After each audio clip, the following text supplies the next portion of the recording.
मतलब जो एक सबसे मुद्दे की बात होती है, कितना पैसा मिलता है और सैलरी, है ना? तो बैंकिंग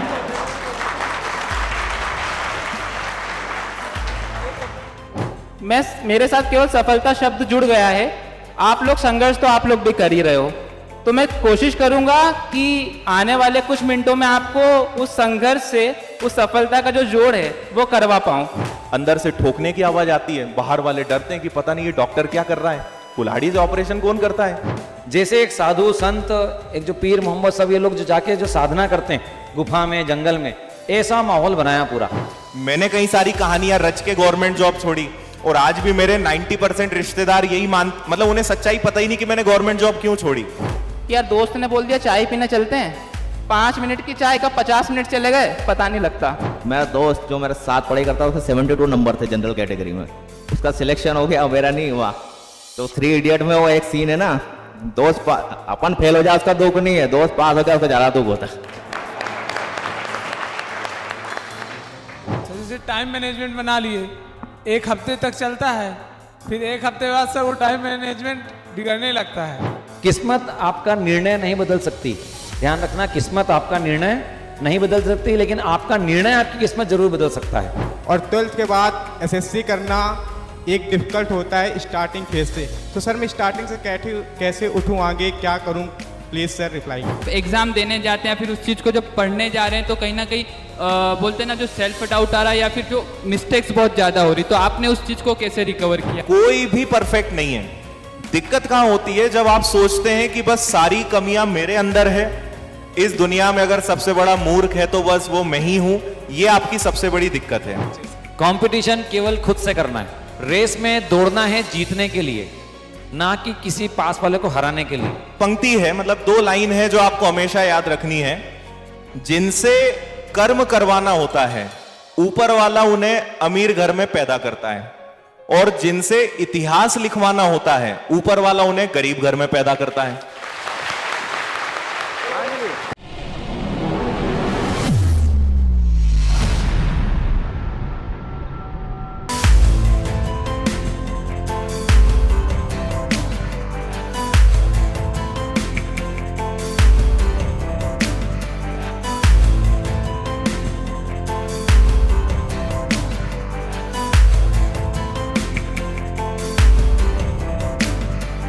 अब आपका इंतजार खत्म हुआ और अतिथि हमारे बीच में उपस्थित हो चुके हैं।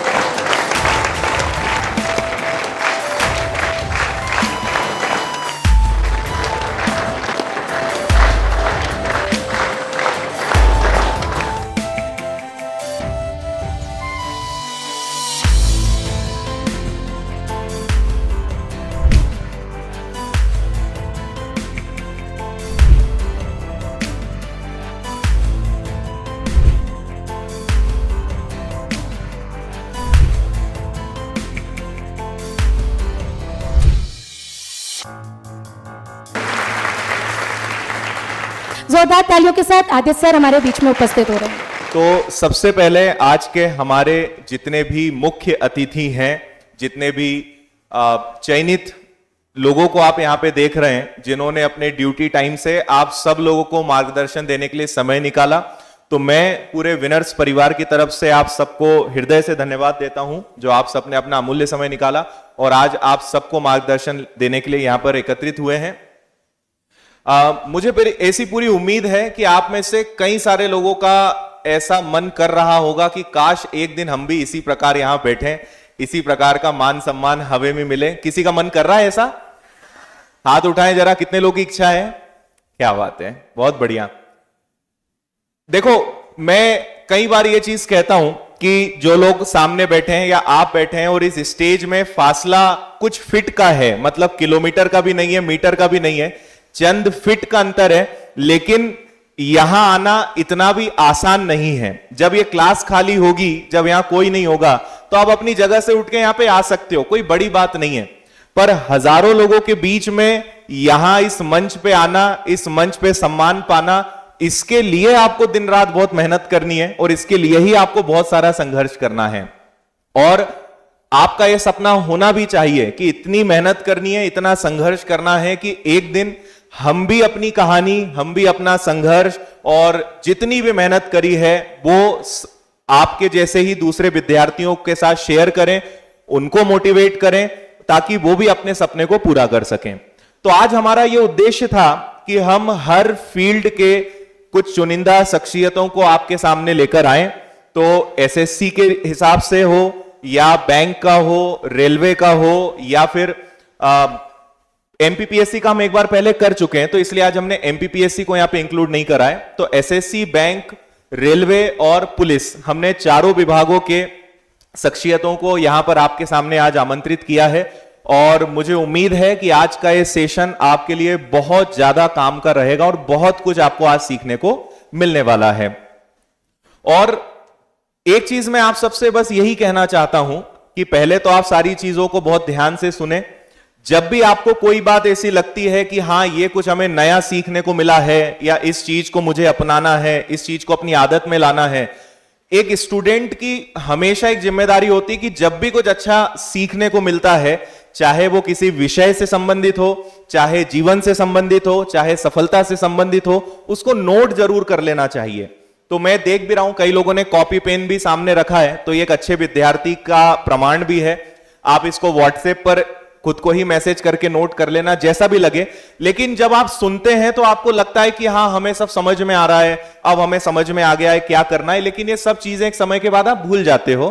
तो इसीलिए जब भी कुछ अच्छा लगे आप उसको नोट जरूर करिएगा। इसके अलावा एक और बस संदेश मैं आपको अभी फिलहाल यही देना चाहूंगा, फिर लास्ट में मैं आपसे और बात करूंगा। सबसे पहले तो अभी सभी 1 बाय 1 अपनी जो जर्नी है, अपनी जो संघर्ष की यात्रा रही है वो आपके साथ शेयर करेंगे। उसके बाद हम एक क्वेश्चन आंसर राउंड आपके लिए रखेंगे, तो आपको जो भी प्रश्न पूछना है, जिस भी व्यक्ति से आपको प्रश्न पूछना है, आप वो पूछ सकते हैं। और उसके बाद लास्ट में फिर मैं एक बार कंक्लूड करूंगा। कोई भी सवाल है वो आप अभी थोड़ा अपने तक बचा कर रखिएगा, अपने तक सीमित रखिएगा। आखिरी में आपको क्वेश्चन आंसर के लिए हम समय देने वाले हैं। एक ही चीज आपको यह समझनी पड़ेगी, हर किसी के जीवन में बहुत सारा संघर्ष है। आप में से कोई ऐसा है जिसका जीवन बहुत मस्त चल रहा हो, सर कोई टेंशन ही नहीं है, ऐसा कोई है क्या? और मैं आपको बता दूं कि सिलेक्शन होने के बाद भी आप ऐसा नहीं बोल पाओगे, है ना। लगता जरूर है कि बस एक बार जॉब मिल जाए, एक बार सरकारी नौकरी लग जाए, एक बार सैलरी मिल जाए और उसके बाद तो एकदम मस्त जीवन हो जाएगा। तो मैं हमेशा एक बात कहता हूं कि समय के हिसाब से, परिस्थिति के हिसाब से जीवन मस्त तो हमेशा है, आज भी मस्त है, आगे भी रहेगा। समस्याओं का रूप बदलता है। आज समस्या हमारे लिए करियर है, आज हमारे लिए समस्या एक सरकारी नौकरी है, आज हमारे लिए समस्या पैसा है, सैलरी है। एक समय बाद जब ये चीजें मिल जाएंगी तो आपके पास दूसरी समस्याएं आ जाएंगी। और हर किसी के जीवन में संघर्ष तो है ही, लेकिन एक बात आप हमेशा ध्यान रखिएगा कि असफल व्यक्ति को कोई भी सुनना पसंद नहीं करता है। यह समाज कभी भी किसी असफल व्यक्ति को सुनना पसंद नहीं करेगी। आपने जीवन में कितना ही संघर्ष किया हो, आपने जीवन में कितनी ही कठिन परिस्थितियों को झेला हो, अगर आप कुछ नहीं बन पाए, आपको कोई सुनना नहीं चाहेगा, यह ध्यान रखना। तो अगर आप कुछ बनते हैं तभी लोग आपको सम्मान देंगे, तभी समाज आपको सम्मान देगा और तभी लोग आपको सुनना भी पसंद करेंगे। इसलिए अगर आपको अपनी कहानी लोगों तक शेयर करनी है, आप बताना चाहते हैं कि हमने कितने पापड़ बेले हैं, कितना संघर्ष करा है, तो सबसे पहले आपको कुछ बन के दिखाना पड़ेगा, सबसे पहले आपको सफल होकर दिखाना पड़ेगा। यह बात बहुत ध्यान रखें। तो आज के सेशन में मैं बस आपको यही कहना चाहूंगा कि अपना दिमाग खुला रखें, अपना ढक्कन, ऊपर वाला जो ढक्कन है वो ओपन रखें ताकि जो भी चीज है वो जाए। जैसे होता है ना कि मान लो अब ये बॉटल है, पानी की बॉटल है, अगर इसका कैप लगा हुआ है तो इसके अंदर चीज, मैं इसके अंदर अगर और पानी डालना चाहूंगा तो जाएगा क्या? भले बॉटल खाली हो लेकिन ढक्कन बंद है उसका, तो क्या पानी जाएगा? पानी तभी जा सकता है जब ढक्कन खुला हो, है ना। इसलिए पूरे समय यहीं आपको बने रहना है। खाने की चिंता, हॉस्टल की चिंता, मेस की चिंता, इन सब चीजों को आने वाले 1-2 घंटे के लिए थोड़ा सा बाजू रख देना है और पूरा ध्यान अपना यहीं पे रखना है, जो मैंने कहा कि अपना ढक्कन खुला रखना है। और एक छोटी सी कहानी इससे जुड़ी हुई आपको एक मजेदार किस्सा सुना देता हूं, उसके बाद मैं रुकूंगा। और वो इसीलिए सुना रहा हूं कि आपको पूरे समय तक यहां पे बने रहना है। कितना इंपॉर्टेंट होता है ढक्कन का खुला रहना, कितना इंपॉर्टेंट होता है पेटी का खुलना। ऐसी एक बार की बात है, रात को एक व्यक्ति का फोन जाता है एक डॉक्टर के पास कि डॉक्टर साहब मेरे भाई की तबीयत बहुत ज्यादा खराब है, हम हॉस्पिटल लेकर आ गए, आप जल्दी से आ जाओ। रात को 12 बजे का केस है। डॉक्टर के पास एक पेटी रहती है जिसमें वो अपने सारे इंस्ट्रूमेंट्स रखता है इलाज करने के लिए। वो उसको लेकर 12-1 बजे के आसपास अपने हॉस्पिटल पहुंचता है। मामला थोड़ा सीरियस रहता है तो डॉक्टर ऑपरेशन थिएटर में एंट्री करता है, सारे रिश्तेदारों को और उसके भाइयों को सबको बोलता है कि आप यहीं इंतजार करिए, मैं अब इलाज चालू करूंगा। 5 मिनट बाद डॉक्टर बाहर आता है और बाहर जो लोग खड़े रहते हैं उनसे बोलता है किसी के पास कुल्हाड़ी है?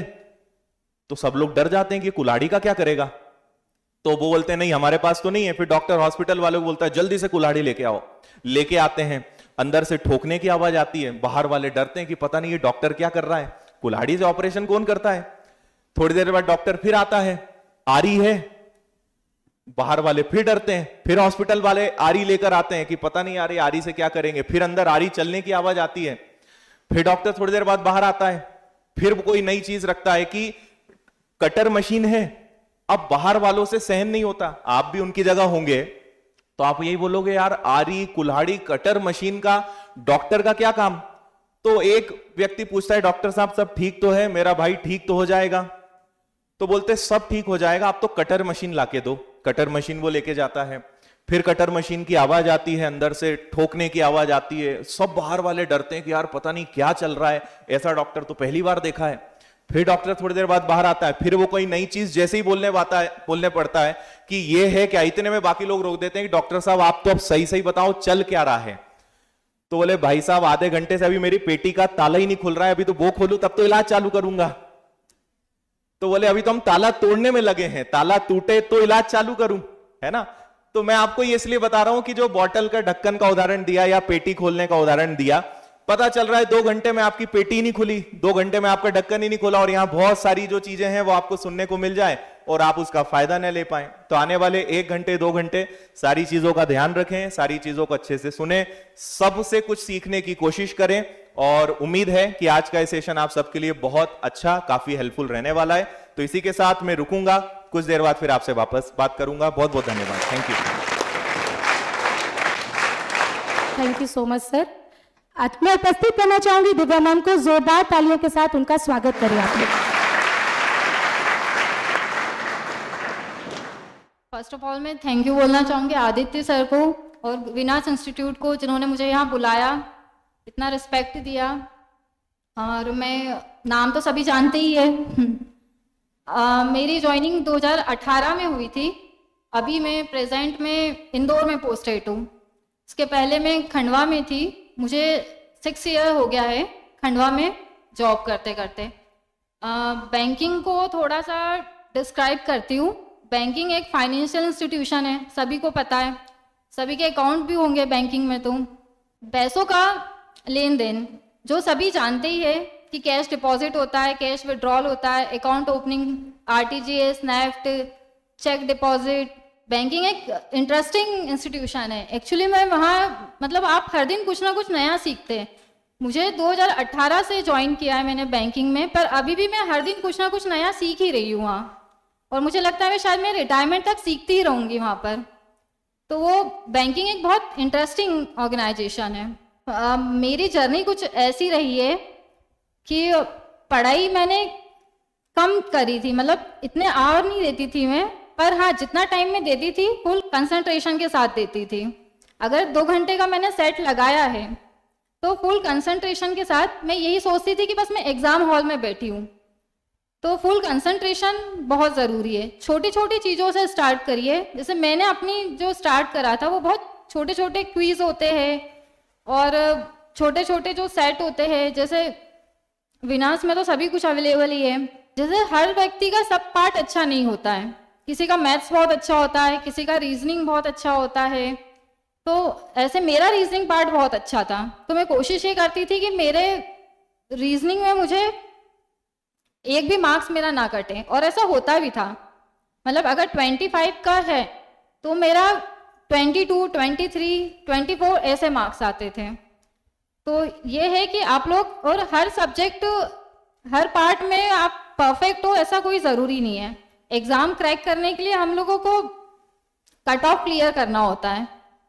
तो ऐसा नहीं बिल्कुल कि अब हर सब्जेक्ट हर पार्ट में आप एकदम लगे हुए हो। बस जितना भी आप टाइम देते हो और कंसंट्रेशन और पेशेंस, पेशेंस बहुत ज़रूरी है। पेशेंस ऐसा होता है, मेरा खुद का 1-2 एग्ज़ाम, बहुत सारे एग्ज़ाम ऐसे हुए जिसमें मैं शायद 0.5 से 0.25 मार्क्स से रह गई, मेंस मेरा रह गया, ऐसी बहुत सारी चीज़ें हैं। तो आप लोग बस थोड़ा सा पेशेंस रखिएगा।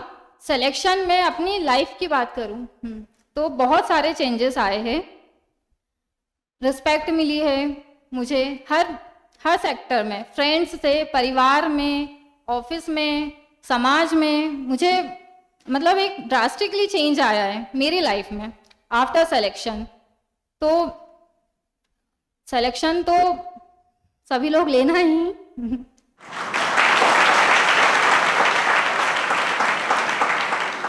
तो आपके बिहाफ पे मैं कुछ क्वेश्चंस कर लेता हूं। पहला तो थोड़ा सा बैंक, मतलब जो एक सबसे मुद्दे की बात होती है, कितना पैसा मिलता है और सैलरी, है ना? तो बैंक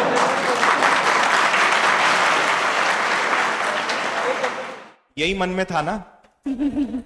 तो एक थोड़ा सा बैंकिंग की सैलरी क्या होती है, एक पीओ की, क्लर्क की, और क्या क्या सुविधाएं मिलती हैं जो आपको मिल रही है। इसके अलावा आगे जब आप और प्रमोट होंगे तो किस लेवल की ओवरऑल एक सुविधाओं के बारे में थोड़ा सा आप इनको बताइए। सैलरी की बात करें तो मैं स्टार्टिंग क्लैरिकल जॉब से करती हूँ। क्लैरिकल जो 32 से 40 अप्रॉक्स, और धीरे धीरे ऐसा मेरी स्टार्ट, अगर मैंने 2018 में ज्वाइन किया था तो मेरी जो फर्स्ट सैलरी थी एज एन पीओ वो मेरी 36,000 थी। अभी धीरे धीरे बढ़ के 70-80 अप्रॉक्स में मैं हूँ। तो सैलरी तो अच्छी होती है,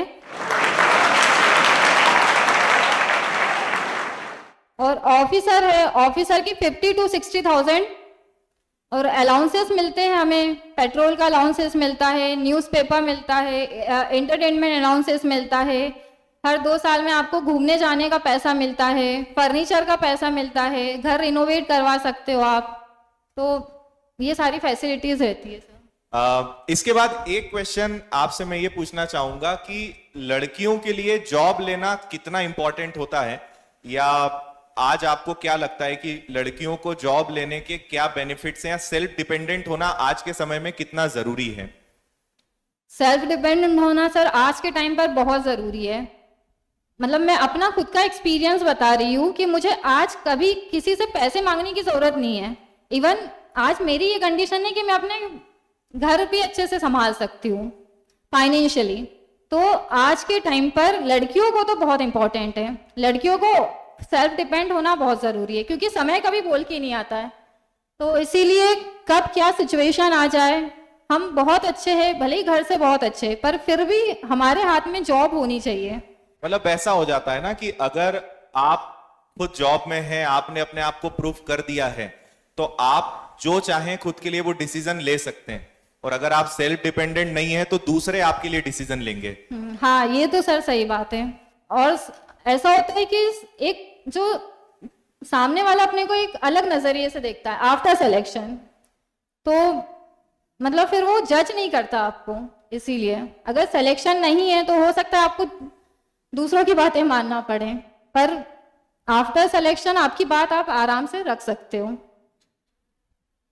एक और बहुत इंपॉर्टेंट मुद्दा होता है खुद को हमेशा मोटिवेट रखना, क्योंकि जब आप पढ़ाई करते हैं तो बहुत बार ऐसा होता है जब आपको लगता है कि अब छोड़ दें क्या, या मेरा कभी सिलेक्शन हो पाएगा कि नहीं, या कई बार कुछ ऐसे विषय होते हैं कि मैथ्स बहुत पढ़ रहे हैं लेकिन अच्छा नहीं हो पा रहा है, इंग्लिश पढ़ रहे हैं लेकिन अच्छा नहीं हो पा रहा है। तो ऐसी स्थिति में खुद को कैसे हमेशा समझाएं कि नहीं मुझे करना है, और खुद को हमेशा कैसे मोटिवेट रखें? सर जैसे मैंने पहले कहा था कि पेशेंस होना बहुत ज़रूरी है। होगा अगर आप कंसंट्रेशन के साथ में और पेशेंटली पढ़ाई कर रहे हैं तो ये तो कंफर्म है कि आपका सिलेक्शन होगा। आज नहीं होगा, हो सकता है 2 साल बाद हो सकता है 3 साल बाद, पर सिलेक्शन होगा। और ऐसा ज़रूरी नहीं है कि आपका हर सब्जेक्ट बहुत अच्छा हो, क्योंकि सभी लोगों का सभी सब्जेक्ट अच्छा नहीं होता है। मेरा खुद का नहीं अच्छा था, जनरल अवेयरनेस मेरा आज तक अच्छा नहीं है, तो ऐसा नहीं है। पर हाँ, आपका जो सब्जेक्ट अच्छा है उसमें आप कोशिश करो कि मुझे फुल मार्क्स मिले, और जो सब्जेक्ट आपका थोड़ा सा वीक है उसमें आप कोशिश करो कि एटलीस्ट मैं कट ऑफ से 5-10 मार्क्स ऊपर ले आऊँ, क्योंकि इंटरेस्ट भी रहता है। जैसे मेरा सब्जेक्ट जो मैथ्स और रीजनिंग था इंटरेस्टिंग, किसी का जनरल अवेयरनेस होता है, किसी का इंग्लिश होता है, तो मतलब जो सब्जेक्ट आपका वीक है आप उसमें कट ऑफ लाके जो आपका स्ट्रॉन्ग पॉइंट है उसमें आप मैक्सिमम ला सकते हो और आराम से एग्जाम क्लियर हो जाता है।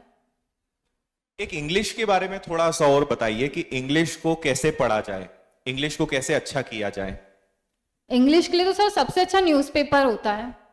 न्यूज़पेपर अगर आप डेली पढ़ रहे हैं, एडिटोरियल वगैरह आते हैं उस पर, तो आप बस पैसेज पढ़ते रहिए। ग्रामर वगैरह ये सब इतना मैटर नहीं करता है जितना पैसेज पढ़िए। इंग्लिश न्यूज़पेपर वगैरह आते हैं उनका, अगर आप डेली अगर रखा है आपने कि हमको पढ़ना है पैसेज, तो आराम से स्ट्रांग हो जाएगी सर। इंग्लिश इतना डिफिकल्ट नहीं है। मैं खुद हिंदी मीडियम से हूँ। ओके और कुछ आप ओवरऑल लास्ट कंक्लूड करना चाहें, ओवरऑल अगर इनको कुछ खास 2 शब्दों में कोई संदेश देना चाहें कि क्या करें कि सफल हो जाएं? मैं बस यही कहूंगी कि आप जितना भी टाइम पढ़ते हैं फुल कंसंट्रेशन के साथ पढ़े और डीमोटिवेट ना हो कि अभी हमारा सिलेक्शन नहीं हो रहा है, इतना टाइम हो गया है, अभी तक क्यों नहीं हुआ। तो होगा, बस कंसंट्रेशन और पेशेंसली अगर आपने पढ़ाई करी है तो एक ना एक दिन आपका सिलेक्शन होगा और बहुत अच्छी पोस्ट पर होगा। Thank you. अगले अतिथि के रूप में मैं आप सभी के बीच में बुलाना चाहती हूँ हमारे विनर्स इंस्टीट्यूट के ही स्टूडेंट जो आज वर्तमान में जीएसटी ऑफिसर पर पदस्थ है। तो आगे आप क्या जानना चाहते हैं, आप क्या सुनना चाहते हैं, ये आपके ऊपर है। सर आपके बीच में विनर्स इंस्टीट्यूट के विद्यार्थी के रूप में उपस्थित होने जा रहे हैं, जोरदार तालियों के साथ उनका स्वागत करिए।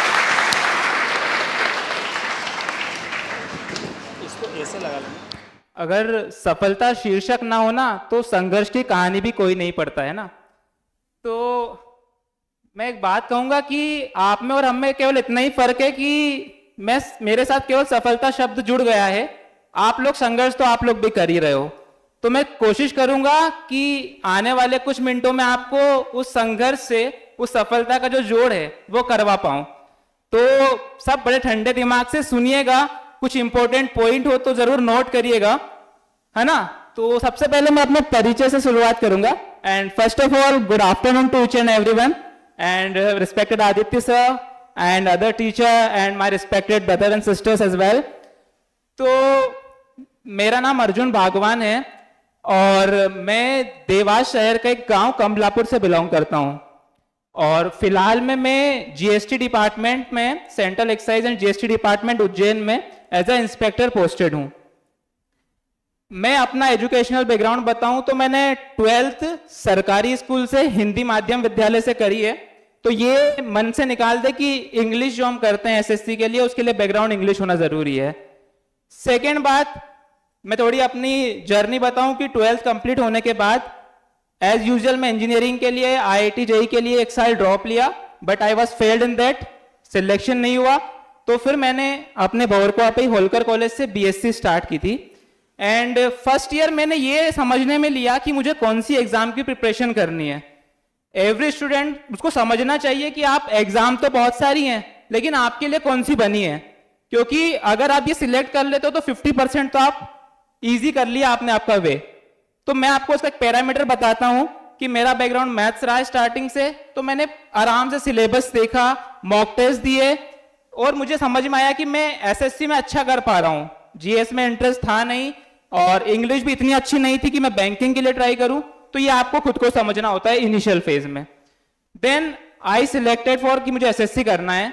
2018 में मैंने विनर्स के ऑफलाइन इंस्टीट्यूट से एडमिशन लिया और 6 महीने यहाँ पे सर के गाइडेंस में पढ़ाई की है।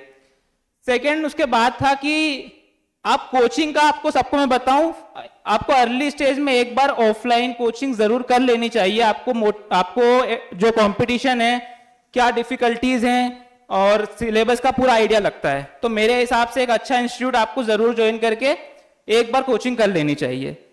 सेकेंड बात थी, कोचिंग के बाद आपका मेन स्ट्रगल शुरू होता है कि सेल्फ स्टडी करनी है, ठीक है। तो 2018 में मेरा कंप्लीट होने के बाद मैंने कॉलेज का 3rd ईयर जब था तो 1 साल पूरी तैयारी की एसएससी CGL के लिए। एंड 2020 में मेरा पहला अटेम्प्ट था, तो मैंने आउट ऑफ 200 170 स्कोर किया था एसएससी सीजीएल के पहले अटेम्प्ट में। तो कहीं ना कहीं सर लोगों की मेहनत रही। और मैं सबसे बड़ी बात बताऊं, मैंने कॉलेज के पूरे टाइम एसएससी का ही पढ़ा था। आई वॉज प्रीटी श्योर कि मुझे इसी में ही करना है। तो कॉलेज का लास्ट में किया मैंने, एटलीस्ट कोविड आ गया था तो एग्जाम भी नहीं हुए, वैसे ही पास हो गए, तो वो बेनिफिट तो था। अब सेकंड ये हुआ कि कॉलेज रनिंग में था, तो हम एलिजिबल नहीं होते हैं एक्चुअल में डॉक्यूमेंट वेरीफाई करवाने के लिए। तो मैं लास्ट स्टेज जब होता है मेंस वेंस दिया और डॉक्यूमेंट वेरिफिकेशन में उस साल बाहर हो गया, बट तैयारी अच्छी खासी हुई थी। तो आई वॉज प्रीटी श्योर कि मुझे अब नेक्स्ट अटेम्प्ट में सिलेक्शन हो जाना चाहिए। 2020 का जो सीजीएल था वो एक्चुअल में 21 में हुआ कोविड के कारण, और मैंने काफी तैयारी की थी। मई में मेरा सीजीएल शेड्यूल था, लेकिन 12 अप्रैल को कोविड की सेकेंड वेव थी और उसके कारण पेपर आगे बढ़ चुके थे, पोस्टपोन हो चुके थे, और मेरे पापा को कोविड हो चुका था उस समय। तो आप बोलते हो ना कि चीजें आप जैसे सोचते हो वैसे कभी लाइफ में होती नहीं है। तो यहाँ पे क्या चेंज था कि पापा को कोविड हुआ एंड देन वो 8 से 10 दिन यहाँ पे इंदौर हॉस्पिटल में एडमिट किया, और ऑलमोस्ट 3 से 4 महीने उनकी रिकवरी में लगे। और एज अ बड़ा भाई सबकी एक जिम्मेदारी होती है कि घर की रिस्पॉन्सिबिलिटी आपको ही उठानी थी। तो मैं लगा रहा, 4 महीने बाद मुझे पता चला कि पढ़ाई वढ़ाई तो कुछ हुई नहीं है, और अगस्त में पेपर है। 15 जुलाई के आसपास पता चला कि 6 अगस्त को 13 अगस्त को पेपर शेड्यूल है। तो मैं एज यूजुअल पेपर देने के लिए इंदौर पढ़ाई करने के लिए आया 15 दिन, बट मेरे इस बार प्री में 130 मार्क्स थे केवल, जो लास्ट ईयर मैंने 170 स्कोर किया था। तो आधी एक्सपेक्टेशन तो यही खत्म थी कि नहीं हो रहा है। तो फिर मेंस में भी काफी मेहनत की, हो सकता है मेंस 400 मार्क्स का है तो वहां 300 350 प्लस स्कोर करके कुछ कर लिया जाए उस समय, बट वो भी चीजें नहीं हुई। अब उस साल मेरा पूरा वेस्ट था। पापा की कंडीशन इस तरीके से थी कि वो काम करते थे लेकिन सपोर्ट मुझे ही करना पड़ा। तो मैंने उम्मीद छोड़ दी थी एक समय 2021 के बाद से। मैं 6-7 महीने घर पे रहा हूं। उसके बाद फिर एक दिन जब सीजीएल का नोटिफिकेशन आया, अब वो एक होता है ना कि जिंदगी खेलती उसी के साथ है जो खिलाड़ी बेहतरीन होता है, तो वो चीजें कहीं ना कहीं वर्क की मेरे लिए। जब 2021 सीजीएल का नोटिफिकेशन आया तो मैंने फिर एक चीज पॉइंट आउट की कि यार ये खेती बाड़ी तो करते रहेंगे जीवन भर, एक बार कोशिश कर ली जाए। देन अगेन मैंने सीजीएल के लिए प्रिपेयर किया। उसी बीच मैंने प्री का अटेम्प्ट दिया सीजीएल का। मैंने उस टाइम पे 167 मेरा स्कोर रहा था प्री का, और मेरी रैंक ऑल ओवर प्री में 500 के अंदर थी उस समय, तो काफी अच्छा स्कोर हुआ। देन मैंने मेंस दिया, उसके बीच मैंने सीएचएसएल के भी काफी एग्जाम्स दिए। तो वो कहते हैं ना लेवल सबके निकले, है ना, तो वो चीज होती है, एक लेवल बन गया। तो आप बात नहीं मानोगे, मेरा एसएससी सीएचएसएल 2020 में सिलेक्शन हुआ है। 2021 सीएचएसएल में मैंने डीओ की पोस्ट जो होती है जिसमें अंडर 500 रैंक थी मेरी, and then finally I got selected in SSC CGL 2021, जिसके थ्रू मैं अभी GST and excise department Ujjain में पोस्टेड हूं। तो ये तो मेरी एक शॉर्ट जर्नी रही। तो इससे आपको एक थोड़ी सीख लेनी चाहिए कि यार मैटर ये नहीं करता कि लाइफ में कितनी हर्डल्स हैं, मैटर ये करता है कि आप कितना प्रिपेयर हैं चीजों को लेके, है ना। देखो आपके पास खोने को कुछ नहीं लेकिन पाने को पूरा जहां है। तो एक चीज है कि अगर आप मेहनत इतनी अच्छी कर लो ना कि सक्सेस आपकी दिखे। अब मैं कुछ पॉइंट आपके लिए बता देता हूं। पहले मैं जीएसटी डिपार्टमेंट जैसे इंस्पेक्टर पोस्टेड हूं, तो सबसे पहला सवाल जो सभी का होता है कि क्या सैलरी होती है। तो मैं आपको बताता हूं, 4600 ग्रेड पे की पोस्ट है, और मोटा मोटा आप समझ लो 70 से 80 हजार रुपए महीने में आते हैं, ठीक है। तो पैसे वाइज फाइनेंशियली कोई दिक्कत नहीं है। सेंट्रल गवर्नमेंट की जॉब है और आपकी यूनिफॉर्म जॉब है। हम 3 स्टार यूनिफॉर्म इंस्पेक्टर हैं, लेकिन जरूरत नहीं पड़ती यूनिफॉर्म ज्यादा पहनने की, जब काम होता है तभी पहना जाती है। तो अब ये तो आपका हो गया। अब इसके साथ में एसएससी में कुछ आपको अदर जॉब्स भी होती हैं, जैसे सीजीएल का मैं आपको मेनली बता देता हूं कि आप एसएससी सीजीएल के थ्रू इंस्पेक्टर लेवल की पोस्ट होती है जो कि ग्रुप बी लेवल होता है। मतलब आपके यूपीएससी एमपीपीएससी इनके थ्रू आप ग्रुप ए ऑफिसर बनते हो, उसके बाद कोई सेंट्रल या स्टेट में कोई ऑफिसर है तो ग्रुप बी लेवल का ऑफिसर होता है जो इसके थ्रू सिलेक्ट होते हैं। आप एक्साइज डिपार्टमेंट में जा सकते हो जिसमें मैं हूं, इनकम टैक्स डिपार्टमेंट में इंस्पेक्टर बन सकते हो, आप ईडी, सीबीआई, आईबी यहां पे भी आप इंस्पेक्टर लेवल की पोस्ट पे जा सकते हो। प्रिवेंटिव ऑफिसर होता है, एग्जामिनर होता है, कस्टम ऑफिसर जो आप एयरपोर्ट पे देखते हो वाइट यूनिफॉर्म में या पोर्ट पे देखते हो, वो ऑफिसर आप बनते हो। और मिनिस्ट्रियल जो दिल्ली में जिनका ड्रीम होता है रहने का, उसमें आप फाइनेंस मिनिस्ट्रियल बोल लो, एक्सटर्नल अफेयर्स मिनिस्ट्री बोल लो, जिसमें आप एमए सुना होगा अधिकतर लोगों ने, जो कि अधिकतर लोगों की ख्वाहिश होती है कि फॉरेन में रहकर वर्क करें। तो काफी अच्छी जॉब है एसएससी सीजीएल के थ्रू। जिनका ड्रीम है वो अपने ड्रीम को रखें और मैं एक बताता हूँ, एक टारगेट फिक्स कर लें कि मुझे ये एग्जाम देनी है, पढ़ना मुझे इसी का है, चाहे अदर एग्जाम में साथ में देता चलूं। तो ये मेरा आपको एक बैकग्राउंड बता दिया मैंने। और एक आपको इंसिडेंट बता देता हूँ, कल वीरेंद्र सर से बात हुई थी, तो ही आज की आप अपनी सैलरी जब आई थी फर्स्ट, तो उसके बारे में बता देना कि क्या अपने घर वालों के लिए किया, आपको क्या लगा उस समय। तो मैं जब रायपुर में पोस्टेड था पहले पोस्टल असिस्टेंट 3 महीने के लिए, तो मेरी सैलरी आई थी उस समय 70-80 हज़ार रुपए कुछ 2 महीने की। तो मेरा सारा पैसा कर्जा देने में ही चला गया। और कर्जा ऐसा नहीं कि घर वालों का है, मैंने खुद ने उधारी कर ली थी दोस्त लोगों से, तो उस केस में यहाँ पे ये चीजें हुई थी। बाकी अच्छा फनी इंसिडेंट था। और फिर मैं जब यहाँ उज्जैन में ज्वाइन किया, वहां से रिजाइन करके जीएसटी इंस्पेक्टर पे, तो 15 दिन के जो मेरे को खर्चे का पैसा था वो पापा से मांगा, तो वो भी बड़ा हंसे थे कि यार पैसा ही नहीं बच रहा है यहाँ पे। मैंने बोला सर अब ज्यादा सैलरी आएगी अब बचेगा। तो ये इंसिडेंट था। अब थोड़ी आपके नजरिए से मैं कुछ अच्छी अच्छी बातें बता दूं कि जो हर एक फील्ड में जो बंदा तैयारी कर रहा है उसको करनी चाहिए। सबसे पहली चीज है कि अगर आप कल मॉर्निंग में उठो तो आप लोगों से एक रिजोल्यूशन चाहिएगा कि कल उठते से सबसे पहले 15 मिनट की एक्सरसाइज जरूर करें, चाहे योगा है, चाहे मेडिटेशन हो, चाहे कुछ भी हो। 15 से 20 मिनट ना स्टूडेंट लाइफ में जरूरी है देना खुद को, क्योंकि जो आप डिप्रेशन और जो मैं अपना बता रहा हूं ना, ये फेज खत्म नहीं होता कभी लाइफ में। तो 15 से 20 मिनट अपने आप को दीजिए, आधा घंटा आप दे सकते हो तो बहुत अच्छी चीज है। डेली ये चीज करिए रूटीन में। तो मेरा खुद का बताऊं, मैं 15-20 मिनट के लिए सूर्य नमस्कार, अनुलोम विलोम, जो भी मुझसे बनता था वो मैंने किया है। और ये आपका स्ट्रेस रिलीफ करने में, जो आप बोलते हो कि मेरे को तो डिप्रेशन में चला गया, समझता कोई नहीं, लेकिन आती हैं चीजें, एक्चुअल में आती हैं। और ये आप सिलेक्ट हो जाओगे उसके बाद भी बनी रहती हैं। ऐसा नहीं है कि पैसा आ गया तो मुसीबतें दूर हो गई। तो ये आपको जरूर करना चाहिए। सेकेंड चीज, आप, मैं मानता हूं ये चीज सब लोग करेंगे, करोगे ना? ठीक है। सेकेंड बात, जो सबका एक टॉपिक होता है कि मेरा भी था कि मेरा इंप्रूवमेंट नहीं हो रहा, मैं स्टक हो चुका हूं एक जगह पे। जैसे आप कोई भी सब्जेक्ट पढ़ते तो लेकिन इंप्रूवमेंट नहीं हो रहा। तो मैं एक थोड़ा सा एग्जांपल दूं कि आप मैथ्स पढ़ते हो, जैसे सब लोगों का ये होगा कि दोपहर में मैथ कर लेते हैं क्योंकि नींद नहीं आएगी, है ना। होता क्या है कि कर भी लेते हैं आप, दिन में 4 घंटे प्रैक्टिस भी कर ली, लेकिन स्कोर इंप्रूव नहीं होता उस समय। उसका रीजन क्या है कि आपका माइंड तो काम ज्यादा करता नहीं है। तो आप एक चीज करें कि जब आप मॉक टेस्ट या जब भी तैयार वो पढ़ें, आपको जो वीक सब्जेक्ट लग रहा है और आपको लग रहा है इसमें इंप्रूवमेंट नहीं हो रहा, तो उसको सबसे, जब आप स्टार्टिंग में पढ़ना शुरू करते हैं ना, अर्ली और मॉर्निंग जो आप पढ़ते हैं उसमें उसको शिफ्ट करते हैं। लेट सपोज आपको ज्योमेट्री नहीं बन रही, बहुत मुश्किल लग रही है, मैं बताऊं 15 दिन आपने उसको मॉर्निंग में शिफ्ट करके पढ़ने लग गए ना, आप बोलोगे मेरा फेवरेट सब्जेक्ट है ये। तो ये एक हर्डल सबको आती, जो मेरे को भी आई और लगता है कि ये प्रॉब्लम देती है। तो ये आप करके देखिए, जो आपके वीक सब्जेक्ट इंग्लिश हो चाहे जीएस हो, जिसमें आपको दिक्कत आ रही है, उसको शुरुआत के 2 घंटे में शिफ्ट कर दीजिए आप, तो ये आपकी प्रॉब्लम सॉल्व होगी। आप नोट भी कर सकते हो और किसी को लग रहा हो अच्छी चीज है ये। थर्ड है, एक नोट बनाने का तरीका होता है। ज्यादातर मैं एक लड़कियों को टारगेट थोड़ा कर सकता हूँ यहाँ पे कि वो नोट्स बहुत बनाते हैं, तो मैं उनको ये बोलना चाहूंगा कि नोट्स आप बनाएं जरूर, लेकिन उनकी एक समरी जरूर बना लें, क्योंकि अब एग्जाम टाइम पे पूरे पन्ने पलटते नहीं रहना है आपको। जितना उसको, मैं क्या करता था कि अपना रद्दी का पेज आता है A4 साइज का, वो खरीद के लाया, उसमें कोशिश करता था कि मैंने मान लो परसेंटेज पढ़ा, तो उस परसेंटेज को पूरा उस पे समराइज कर लिया मैंने उस एक पेज पे। और जो डिफिकल्ट बहुत टफ क्वेश्चन थे उसके, जो लगता था कि एग्जाम में आते, उनको बैक साइड पे उसको लिख भी लिया कुछ कुछ को केवल। तो मैं अगर उसको रिवीजन करने बैठूंगा तो 10 से 15 मिनट में ऑलमोस्ट रिवीजन हो जाएगा। तो ये आप एक चीज जरूर एड ऑन करें अपनी चीज में, आपको फायदा होगा। इसके बाद की मैं बात करूं कि मॉक टेस्ट और एग्जाम के बारे में, आप जब मॉक टेस्ट देते हो या फिर मेन एग्जाम में भी बैठते हो, तो आप सबसे ज्यादा गलती क्या करते हो कि आप टाइम बहुत देखते हो। वो घड़ी में मतलब कितना टाइम हो गया, 2 मिनट हो गए इस क्वेश्चन को करते करते, हो ही नहीं रहा, अरे नहीं हो रहा छोड़ दो, घड़ी मत देखो। क्योंकि घड़ी जब आप देखते हो ना, तो आपकी जो पटरी जो रेल है ना, वो गाड़ी पटरी से उतर जाती है, सीधी सी बात है।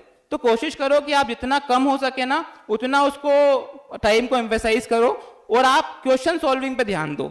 ऐसा है कि आपने देखा 10-15 मिनट हो गए, मैंने कितने क्वेश्चन सॉल्व करे, वो आप देख लो 15 मिनट के अंतराल में, बट कोशिश ये करो कि बार बार टाइम नहीं देखना है। ये गलती सबसे होती है और इससे काफी डिमोटिवेशन होता है एग्जाम टाइम पे। तो ये आप कर सकते हो।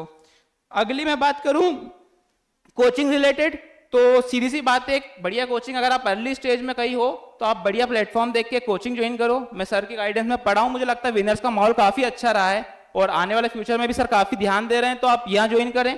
और मैं सजेस्ट करूंगा आपको जो बेटर लगता है वो आपके नजरिए से आप करें चीजें। तो आप लोग कोचिंग एक बार लगाए, लेकिन हर साल ऐसा नहीं करें कि एग्जाम आ रही है फिर ऑफलाइन कोचिंग में जाके बैठ गए। एक बार कोचिंग करनी है भाई, देखो उसके बाद है ना सिलेक्शन तो खुद की मेहनत से होगा। वो गाइड कर सकते हैं आपको, वो टॉर्च बता सकते हैं चलना आपको ही है रास्ते पे। तो सीधी सी बात है कि अपने बलबूते पे ही करना है जो भी कुछ करना है एक गाइडेंस लेने के बाद। तो ये चीजें जरूर करें कि एक बार कोचिंग कर लें, उसके बाद सेल्फ जितना हो सके। सेल्फ का मतलब ये कि आप ऑनलाइन किसी के लेक्चर भी देखो, सर के लेक्चर देखो, आपको कोई टीचर लग रहा है उसके लेक्चर देखो, जिस टॉपिक में दिक्कत आ रही है उसके लिए अलग से बेस ले लो भले किसी की, वो चल सकता है। लेकिन हर बार कोचिंग करने से आप वहीं रहोगे जहां हैं फिलहाल, ठीक है। तो ये एक बात हो गई। उसके बाद एक मैं बात करता हूं कि आपके स्टडी हावर्स को कैसे बढ़ाएं। सभी लोग का होता है 5-6 घंटे पढ़ पाते हैं या नहीं पढ़ पाते हैं। मेरा तो लाइब्रेरी में शेड्यूल था, तो मैं सुबह 8 बजे आता था और रात को 8-9 बजे में रिटर्न आता था घर पे, ये था मेरा शेड्यूल। और उसमें भी काफी टाइम वेस्ट होता था कि यार दोस्त ने बोल दिया चाय पीने चलते हैं, 5 मिनट की चाय का 50 मिनट चले गए पता नहीं लगता, है ना। तो आप कुछ नहीं कर दोगे, आप ये है कि उस टाइम को थोड़ा कट करो। आप जो बेकार टाइम जरा उसको 15-20 मिनट पे लेके आओ, वैसे ही आपके स्टडी के आवर्स इंप्रूव होंगे, ठीक है। तो ये आप चीजें करो। और स्पेशली लड़कों को एक चीज बोलता हूं मैं, जैसे सर ने मैम ने बोला था आपको कि अब लड़कियां इंडिपेंडेंट हो जाती है तो पापा मम्मी से मांगने की जरूरत नहीं पड़ती। लड़कों के साथ तो ये कि पापा मम्मी से मांग भी नहीं सकते, ये तो जूते मारेंगे वो एक टाइम के बाद, है ना।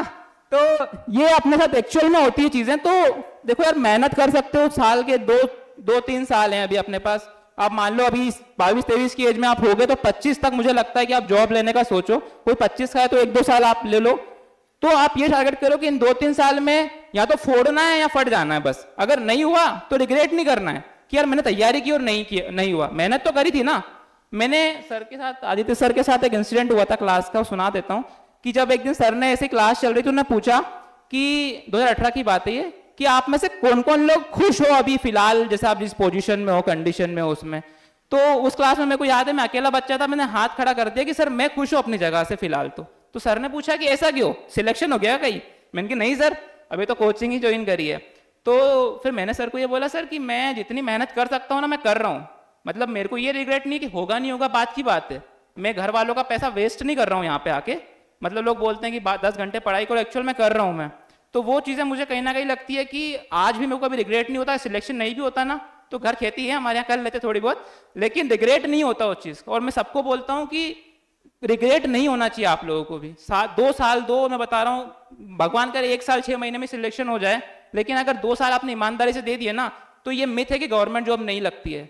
मैं आप लोगों से निकल के आया हूँ, आप लोगों के बीच में ही था कहीं ना कहीं। और जब निकलती है ना तो ऐसी एग्जाम निकलती है कि सारी निकलती है।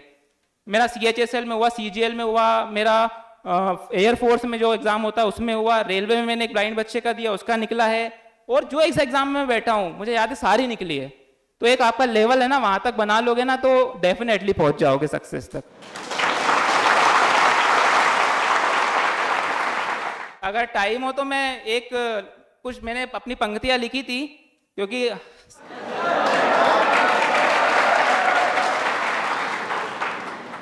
सब लोगों का ड्रीम होता है जैसे कि सबको गवर्नमेंट जॉब लेनी है, लेकिन उसके पीछे काफी बड़ा शब्द जो संघर्ष आप सब सुनते आए हो। तो मैंने अपनी पढ़ाई के दौरान इस संघर्ष पे कुछ लाइनें लिखी थी, मैं कोशिश करूंगा कि सुना पाऊं। कि सब्र कर, ज्यादा उतावला भी ना बन, सहना थोड़ा भी दर्द बाकी है, माना सहा है बर्फ के थपेड़ों को तूने, पर मौसम जरा सर्द बाकी है। और जब कदम बढ़ा ही दिए हैं तूने तो फिर क्यों है पीछे मुड़कर देख रहा, इतनी मेहनत से मोतियों को समेटा है तूने, फिर क्यों उन्हें अंगारों में फेंक रहा। कि तू बढ़ता जा निरंतर बिना थके बिना हार के, क्योंकि ठान लो तो दरिया में भी कमल खिला है। हाँ माना समय लगेगा जरूर, पर वक्त से पहले और औकात से ज्यादा कहां किसी को कुछ मिला है। और ज्यादा अहंकारी भी ना बनना चंद पहेलियों को सुलझाकर, क्योंकि अभी तो नदियों में तैरना सीखा है, लहरों का आना तो अभी बाकी है। और हवाओं से खेलकर इतना खुश मत हो, क्योंकि आग का तपाना तो अभी बाकी है। और अंतिम पंक्तियां हैं कि ये दुनिया भी माने लोहा तेरा, तू कर मेहनत इतनी लगन से, और गया पुराना साल तो क्या, आने वाला पूरा साल बाकी है, और मंजिल एक दिन मिलेगी जरूर, बस तेरे हिस्से का संघर्ष अभी बाकी है।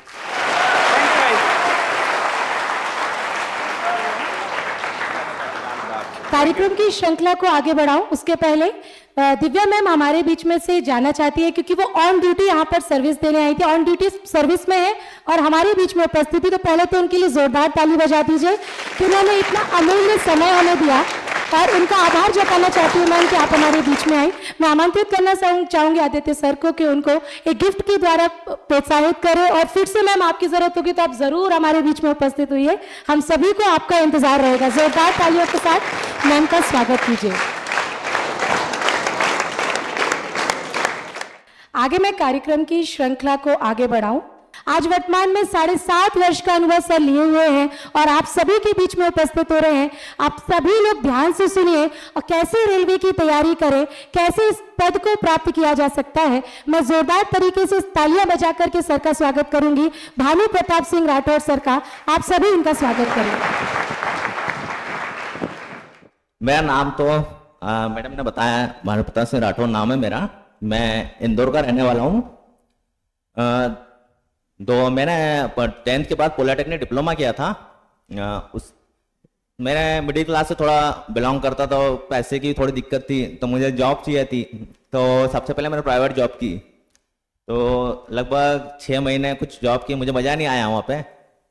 फिर मैंने गवर्नमेंट जॉब की तैयारी की। तो सबसे पहले मैंने 2013 से गवर्नमेंट जॉब की तैयारी की। सबसे पहले वन रक्षक का एग्ज़ाम दिया, जिसमें मेरी तैयारी थी नहीं तो सिलेक्शन हो नहीं पाया। उसके बाद मैंने 2013 में एमपी कांस्टेबल का एग्ज़ाम दिया, जिसमें मेरा रिटर्न में तो अच्छे नंबर थे 75 के ऊपर, पर फिजिकल टेस्ट में बाहर हो गया था। उसके बाद 2014 में एमपी कांस्टेबल में मैंने एग्ज़ाम दिया, मेरा रिटर्न निकला और फिजिकल का एग्ज़ाम दिया और 2:38 में मैंने रनिंग क्लियर की। उसके बाद व्यापक घोटाला पकड़ा गया था उस पर, तो वैकेंसी बहुत लंबी खिंच गई और उसका रिजल्ट आया जिसमें मेरे 71 नंबर थे, और मेरा दोस्त जो मेरे साथ पढ़ाई करता उसके 72 नंबर थे जनरल कैटेगरी में। उसका सिलेक्शन हो गया, मेरा नहीं हुआ। तो 3 इडियट में वो एक सीन है ना, दोस्त अपन फेल हो जाए उसका दुख नहीं है, दोस्त पास हो गया उसका ज्यादा दुख होता है।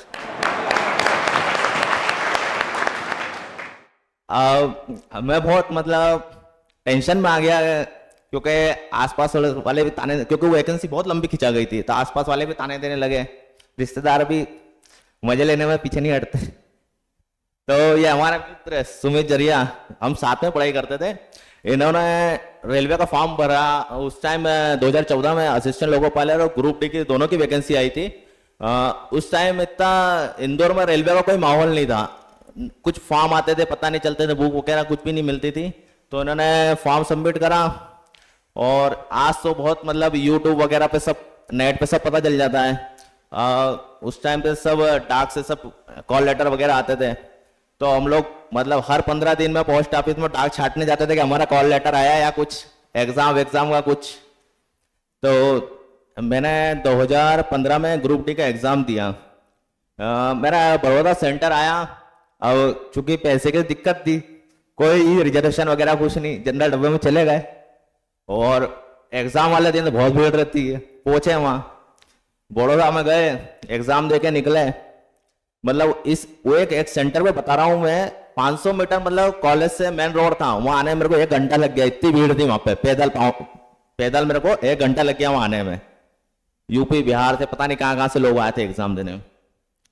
पर मेरे को यह था कि यार मैं इस एग्जाम निकाल लूँगा, और उसमें मेरा फाइनल सिलेक्शन हुआ और मुझे मुंबई में परेल वर्कशॉप में ज्वाइनिंग मिली, जहाँ मैंने 1 साल नौकरी की।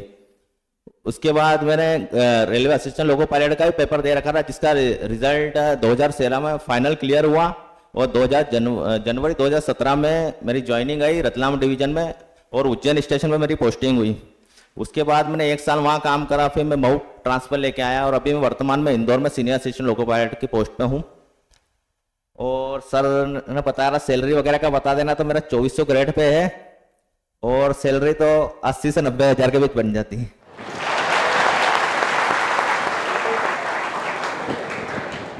और सुविधाएं तो बहुत है, जैसे हम लोगों को साल में 3 सेकंड एसी के पास मिलते हैं, फर्स्ट क्लास के, अपनी फैमिली को ले जाने के लिए घूमने फिरने ऑल इंडिया जहाँ भी जाना हो आपको, और 3 पीडीओ मिलते हैं जिसपे 1/3 किराया लगता है, आप रिजर्वेशन करवाते हैं तो, और अपने बच्चे वगैरह की पढ़ाई के लिए ट्यूशन फीस वगैरह सब मिलती है, क्वार्टर्स मिलते हैं, और बोनस वगैरह तो आपको पता ही है, रेलवे में बोनस वगैरह मिलता रहता है। और अभी असिस्टेंट लोको पायलट की वैकेंसी है जिसमें 5056 तो कुछ पोस्ट थी, अभी 18,500 पोस्ट हो गई है। तो अच्छे से तैयारी करें, फोड़ फाड़ना है पूरा। और मैथ्स रीजनिंग की पकड़ अच्छी रखे, क्योंकि मैथ्स रीजनिंग आपको मेरिट बनाएगा, क्योंकि जीके महासागर है। आप कुछ ऐसा नहीं है कि बिल्कुल जो ज्ञानी पूरा जीके 100% कर सकता है, बाकी मैथ्स रीजनिंग है कि आप 100% नंबर ला सकते हैं उसमें, जो कि आपको मेरिट तय करेगा। और एग्जाम देते टाइम आप थोड़ा कंट्रोल में रहे, संयम रखें, क्योंकि इसमें 1/3 माइनस मार्किंग है। आप अगर 60 भी सही करते हैं, 60 क्वेश्चन भी, तो आप अपना हाथ नहीं रोकते। अगर आप सोचे नहीं 60 कम है, मैं 80 करने जाऊं और 20 गलत हो गए, तो आप 60 के 50 से भी नीचे आ सकते हैं। और इस एग्जाम में 0.5 भी मतलब आपको हजारों को नीचे लेके आ जाएगा। तो एग्जाम देते टाइम थोड़ा संयम बनाए रखें। और अपना मतलब जैसे कोचिंग में तो ठीक है, सेल्फ स्टडी भी करें, ग्रुप डिस्कशन ज्यादा करें, क्योंकि कई बार क्या होता है कि वो बोलते हैं कुएं का मेंढक, मतलब जो चीज अपने को लगता है अपने को बहुत आता है, पर जब अपन 4 लोगों के पीछे बोलने जाते हैं अपने को लगता है यार अपने पास ये कमजोरी है।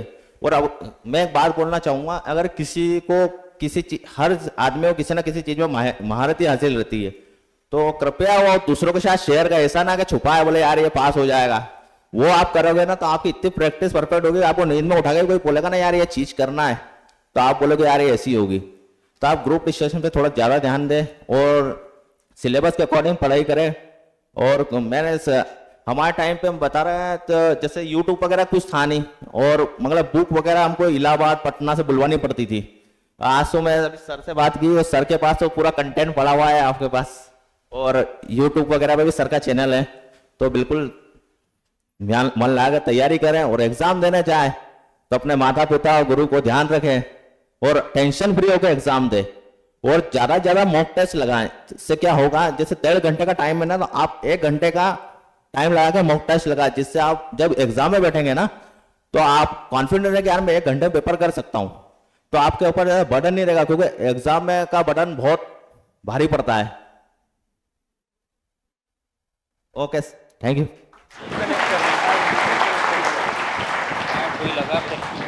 Thank you so much sir. कुछ भी कहो, वर्दी का आकर्षण तो हमेशा ही रहता है ना। हमारे बीच में उपस्थित होने वाले हैं sub inspector sir Shivam Thakkar. जोरदार तालियों के साथ सर का स्वागत करें। सभी को जय हिंद, जय हिंद। Very good. अब लगा ना कि हाँ कुछ बैठे हैं भारत के युवा। आदरणीय आदित्य सर और मंच पर आसीन मेरे साथीगण, यहाँ पर सभी फैकल्टीज, गौरव भाई और सभी विनर्स इंस्टीट्यूट के स्टूडेंट, आप सभी को गुड आफ्टरनून, नमस्कार। मैं हूँ सब इंस्पेक्टर शिवम ठक्कर। मैं अभी क्राइम ब्रांच इंदौर की ट्रेनिंग एंड अवेयरनेस सेल में पदस्थ हूँ, और शुरुआत में 2 लाइनों से करूँगा, उसके बाद हम लोग हमारी जर्नी पर आएंगे, है ना। ठीक है, वाह वाह कर सकते हैं आप लोग। ठीक है। चलिए, खुशियां किसी की मोहताज नहीं होती। बहुत जल्दी कर दिया ना। खुशियां किसी की मोहताज नहीं होती, दोस्ती यूं ही इत्तेफाक से नहीं होती। खुशियां किसी की मोहताज नहीं होती, दोस्ती यूं ही इत्तेफाक से नहीं होती। कुछ तो मायने होंगे इस पल के, कुछ तो मायने होंगे इस पल के, वरना यूं ही आपकी और हमारी मुलाकात नहीं होती, आपकी और हमारी मुलाकात नहीं होती। तो मेरे दोस्तों, कुछ मायने होंगे इस पल के, जो आज विनर इंस्टीट्यूट ने हमको यहाँ आमंत्रित किया। इतनी सारी टीम आई अलग अलग क्षेत्रों से, अलग अलग एग्जाम जो पास आउट करके सामने बैठे हैं, तो कुछ तो मायने हैं। तो इस मायने आज के पल को संजोए रखना, जीवन में गांठ बांध लेना, सीख लेना कि यार हम लोगों ने ऐसा क्या किया जो हम लोग सफल हुए, हम लोगों ने एग्जाम क्रैक करी, पास हुए। करते हैं शुरू जर्नी। सबकी जर्नी शुरू होती है 12th के बाद। एग्जाम्पल मतलब देखें तो 12th के बाद स्टार्ट हो जाती है कॉम्पिटिटिव एग्जाम की जर्नी। मेरी जर्नी में शुरू करूं, मैं महितपुर का रहने वाला हूं। उज्जैन के पास में एक महितपुर तहसील है। मैंने मेरी अभी मेरी पर्सनली देख के आपको लगेगा नहीं कि मेरी एज क्या है, फिर भी मैं बता देता हूं। एज तो नहीं बताऊंगा, पर कब 12th किया था उससे आप काउंट कर लेना। है ना। मेरा जो 12th पास आउट हूं, मैं 12th पास आउट हूं 2001 का, ओके 2001 का। हाँ, आप नहीं विश्वास करोगे, मुझे पता है। 2001 में जब 12th पास किया तो केवल उस टाइम हम लोगों को यह पता था कि मैथ्स वाले पीईटी करेंगे और बायोलॉजी वाले पीएमटी करेंगे। मतलब मैथ्स वाले इंजीनियरिंग बनेंगे, इंजीनियरिंग करेंगे, इंजीनियर बन जाओ, और जो पीएमटी वाले हैं वो डॉक्टर बन जाओ। इतना ही नॉलेज था बस जब मैं महिदपुर में था। चूंकि पढ़ने में अच्छे थे हम लोग, हमेशा टॉप 5 टॉप 10 क्लास में रहा करते थे। तो मेरे पापा डॉक्टर थे, अब तो इस दुनिया में नहीं रहे, लेकिन पापा डॉक्टर थे। पापा खुद पढ़े लिखे थे, तो उन्होंने पढ़ने भेजा इंदौर। अब इंदौर पढ़ने आए यहाँ पर, तो यहाँ पर कोचिंग क्लास करी जो ड्रॉप देते हम लोग। तो 2002 में मैंने इंजीनियरिंग में सिलेक्शन लिया और कॉलेज लिया। अब जब इंजीनियरिंग में आए, अब चूंकि सपना तो यूनिफॉर्म का शुरू से था। मैं बता दूं आपको, मेरे घर में एक ना 3 बच्चों की फोटो लगी हुई है, जिसमें एक ने आर्मी की यूनिफॉर्म, एक ने नेवी की यूनिफॉर्म, एक ने एयरफोर्स की यूनिफॉर्म पहनी हुई है। चूंकि मैं जब छोटा था ना, जब गोदी में होऊंगा मम्मी की, तब से फोटो लगी वो, तब से मैं उस फोटो को देखा करता था। तो मैं बोलता था मुझे भी ऐसा बनना है, ऐसी यूनिफॉर्म पहननी है। उसमें सबसे ज्यादा मुझे एयरफोर्स अच्छी लगती थी, क्योंकि एयरफोर्स की यूनिफॉर्म अलग ही लगती है, वो अलग ही प्यारा लगता है वो, है ना। पर चलो कहानी बड़ी आगे बढ़ते गए तो, पर सपना यूनिफॉर्म का था। अब जब यहां पर आए, इंजीनियरिंग पूरी करी, इंजीनियरिंग के टाइम पे समझ में आया कि यार कौन सी एग्जाम होती है, क्या क्या होती है। तो पहली एग्जाम मुझे पता चली CDS, कंबाइंड डिफेंस सर्विस के CDS देना है अपने को। चूंकि एनडीए के टाइम नॉलेज नहीं था, तो एनडीए तो गया हाथ से, एज ओवर हो गया था एज में। अब क्या टाइम आया CDS देने का। CDS के लिए मैंने तैयारी करी, पहले अटेम्प्ट में CDS क्लियर करा। अब CDS क्लियर करने में क्या क्या, मतलब CDS मतलब कोई सी भी एग्जाम क्लियर करने के लिए क्या ध्यान रखना है, जैसा कि जो पुराने मेरे साथियों ने बताया। सबसे पहला आपको है ना पेशेंस रखना है, कुछ भी हो जाए पेशेंस रखना है। साथ साथ में खूब सारी सिटिंग लगानी है, और जो आपके गुरु हैं, जो आपके टीचर्स हैं, वो बताएं उसको फॉलो करना है। उन्होंने बता दिया कि ये पढ़ना है, इतना पढ़ना है तो पढ़ना है, ठीक है। तो वहां से हम लोगों ने पढ़ना शुरू करा, CDS क्लियर करी। फिर CDS के बाद आया SSB का टाइम, इंटरव्यू, जब पहली बार क्लियर करी। मेरे पास 3 अटेम्प्ट थे, खाली 3 अटेम्प्ट, SSB इंटरव्यू के और CDS के 3 अटेम्प्ट, क्योंकि उधर भी एज ओवर हो रही थी। फिर पहला दिया, SSB का दिया, पहली बार स्क्रीन आउट। स्क्रीन आउट मतलब पहला ही दिन आप गए, पहले दिन आपको टाटा बाय बाय कर दिया, क्योंकि कोई तैयारी नहीं थी। फिर अगली बार फिर CDS दी, फिर क्लियर करा, फिर गए तो फिर तैयारी करके गए, क्योंकि यार कोई कर्नल साहब हैं वो तैयारी करवाते हैं, कोई आर्मी के हैं तैयारी करवाते हैं। उस टाइम पे इतनी सुविधाएं नहीं थी हमारे टाइम पे। ये 2000 में आपको बात बता रहा हूँ, 6, 7, 8, 9 वाली उस टाइम की, जब मेरा इंजीनियरिंग हो गया था ग्रेजुएशन के बाद, ठीक है ना। तो अब चलते रहे। तो सेकंड वाला दिया, सेकंड वाले में मैं पूरे 5 दिन टिका वहां पे, पर लास्ट दिन मेरे को बाहर कर दिया, वहां से भी आउट। अब चूंकि आउट तो हो गए हैं, लेकिन फिर मोटिवेशन, फिर चलना है हमको, क्योंकि हमारे गुरुओं ने है ना हमको वो वाली स्टोरी सुनाई थी। महमूद गजनी ने कितनी बार आक्रमण किया था, हाँ, और वो लास्ट में गुफा में गया था और उसने देखा था कोई मकड़ी जाल बना रही हो, चल रही वाली कहानी मेरे दिमाग में थी। मैं क्या, अपन भी हार तो नहीं मानेंगे, चलने दो। फिर तीसरा अटेम्प्ट आया। अब मैं आपको बता दूं कहानी, इंजीनियरिंग के जस्ट बात की भी सबके परिवार में आती बात। कौन कौन अपने घर का सबसे बड़ा लड़का है, हाथ खड़े करो। हाँ, तो सबके साथ आएगी प्रॉब्लम ये वाली जो मेरे साथ आई थी। मेरे छोटे भाई मैंने एक छोटा भाई, एक छोटी बहन है, सुनना ध्यान से। मैं बड़ा लड़का सबसे। जैसे ही इंजीनियरिंग पास आउट हुए, और चूंकि छोटी जगह से आए थे और पहला इंजीनियर खानदान का, तो अब बताओ जैसे ही पास आउट हुए तो घर वाले क्या ढूंढना शुरू करते हैं, एक तो जॉब और दूसरा क्या होता है, लड़की ढूंढना शुरू करते हैं। तो ठीक है, घर वालों ने भी वही करा। क्योंकि मेरा कैंपस प्लेसमेंट हो गया था इंजीनियरिंग के बाद, तो मैंने सिमकॉन प्राइवेट लिमिटेड अहमदाबाद गुजरात, वहां पर मेरी जॉब लगी थी। उस टाइम पे मात्र 16,000 रुपये महीना, है ना, 2006 में। पर बहुत थे वो, 25,000 का, 30,000 का, 35,000 का, 50,000 का पैकेज बहुत ज्यादा होता था उस टाइम पे। तो हमारा 16,000 रुपये की तनख्वाह लगी थी, तो ठीक थी। पर अब मेरा सपना तो क्या था, यूनिफॉर्म पहनना है। अब देखना कहानी आगे, अब कैसे मोड़ लेना अपने को। अब घर वाले लड़की देखना शुरू कर दिए। मुझे उस टाइम नहीं पता था कि शादी के बाद भी अपन सिलेक्शन ले लेंगे। मेरे साथ बहुत सारे साथी हैं जो शादी के बाद भी सिलेक्शन लेके बैठे हैं, पर मान लो घर वाली उल्टी आ गई, गड़बड़ आ गई और तैयारी नहीं करने दी, तो वो भी गड़बड़। तो अपने को शादी से बचना है। तो आप मानोगे नहीं, जब मैं लड़की देखने जाता था और लड़की मुझे पसंद नहीं आती थी, तो मैं बहुत खुश होता था। तो घर वालों को लगता था कि लड़की पसंद आ गई, है ना। जब मैं बाहर आता, घर आता, तो घर वाले बोलते अच्छा लड़की पसंद आ गई, हम बात करें, आगे बढ़ाएं। तो मैं कहता नहीं नहीं नहीं, पसंद नहीं आई है। मैं तो खुश था कि मुझे पसंद नहीं आई, ताकि आप लोग जोर ना दो मेरे ऊपर। अब दिमाग लगाया कि यार ये लोग तो शादी में फंसाने वाले हैं, तो अपन फंस जाएंगे, पढ़ाई कैसे करें। तैयारी कैसे करें। पापा की ये अच्छी बात थी कि उन्होंने पढ़ने के लिए कभी मना नहीं किया, आप पढ़ो आगे, पढ़ने लो, पढ़ते रहो। अब मैंने क्या कि जो मेरे भैया लोग यहाँ पढ़ते थे इंदौर में, उनसे सर मैंने है ना पापा को फोन लगवाया कि इंजीनियरिंग के बाद एमबीए करोगे तो सोने पे सुहागा। आप ऐसी बात करना कि अंकल जी आपका बेटा कहाँ जॉब कर रहा है, क्या है, तो बोले गुजरात में है, बीई कर लिया है, तनख्वाह तो ठीक ठाक है, बोले ज्यादा नहीं है, 16,000 रुपये महीना है, वो ज्यादा नहीं है। तो बोले अंकल आपने बेटे को एमबीए कराओ ना, एमबीए करोगे तो सोने पे सुहागा, डबल तनख्वाह हो जाएगी। पापा के हाँ यार ये अच्छी बात है। पापा ने बात छेड़ी, बोले बेटा एमबीए कर लो, मैं तो तैयार एक तान पे, क्योंकि खेल अपना ही था पूरा घुमा फिरा के। मैं कहा जी पापा बिल्कुल, अभी मैं एग्जाम देता हूँ। फिर डीईवीवी की सीईटी एग्जाम होती है, वो मैंने दी, उसमें मैंने सिलेक्शन लिया। अच्छा उसमें अब देखा कि यार कौन सा एमबीए है जिसमें पढ़ाई में टाइम मिल जाएगा। एक एमबीए तो ऐसा है जिसमें बहुत सारा पढ़ना पड़ेगा, बहुत सारा नॉलेज लेना पड़ेगा, प्रेजेंटेशन बनाने पड़ेंगे। तो उसमें एक एपीआर ऑप्शन था, एडवर्टाइजिंग एंड पब्लिक रिलेशन, उसमें भी टाइम देना पड़ता। टूरिज्म लगा कि यार ये थोड़ा फ्री का टाइम है, इसमें टाइम मिल जाएगा पढ़ने के लिए। मैंने एमबीए टूरिज्म ज्वाइन किया। डीवीवी का कॉलेज खंडवा रोड पे यहीं पर है ना, आईआईपीएस कॉलेज भी बहुत शानदार था, और साथ साथ में तैयारी शुरू करी। पर अब देखो सपना था पढ़ने का। अब उस एमबीए के दौरान मेरा लास्ट सीडीएस का जो मेरा अटेम्प्ट था वो मैंने क्लियर किया। सुनना ध्यान से, एमबीए का 2008 का बताता हूं, 2008 दिसंबर 31। अब चूंकि 31 दिसंबर है, जितने लड़के बैठे हैं यहाँ पे 90% लड़के तो 31 दिसंबर को पार्टी करते हैं। 90% लड़के 31 दिसंबर को कुछ न कुछ पार्टी करते हैं, भले वो जाके कोल्ड ड्रिंक क्यों ना पिए, जाके वो पेस्ट्री क्यों ना खाएं, पर वो पार्टी का होती है भैया 31 दिसंबर। मैंने भी उस दिन हमारे कॉलेज के दोस्तों के साथ पार्टी करी, रात को 2 बजे तक 3 बजे तक खूब पार्टी करी, खूब मस्ती करी, है ना। अब क्या हुआ कि सुबह 4 बजे 5 बजे मुझे आया बुखार, टाइफाइड, और 3 जनवरी को मेरा था ओटीए चेन्नई में एसएसबी इंटरव्यू की शुरुआत, जिसमें मैं फुल तैयारी के साथ तैयार था कि इस बार तो सिलेक्शन ले लूंगा मैं। 31 दिसंबर की सुबह 5 बजे 6 बजे मुझे बुखार आ गया, टाइफाइड, और टाइफाइड भी कैसा 102 सीधा 102, मतलब उठना भी मुश्किल था वहां से। मैंने फोन लगाया ओटीए चेन्नई में, बात करी, पापा से बात करवाई कि हमको एक अगला मौका दे दें आप। पर चूंकि मेरी एज ओवर थी, लास्ट था, उन्होंने इनकार कर दिया कि हम आपको अब मौका नहीं देंगे, आपको नहीं दे सकते, आपकी एज ओवर हो गई, लास्ट ऑप्शन भी नहीं है हमारे पास। हाँ आपकी एज बचती तो हम अगले महीने 6 महीने बाद आपको इंटरव्यू के लिए बुला लेते। अब बताओ मेरे साथ क्या हुआ होगा।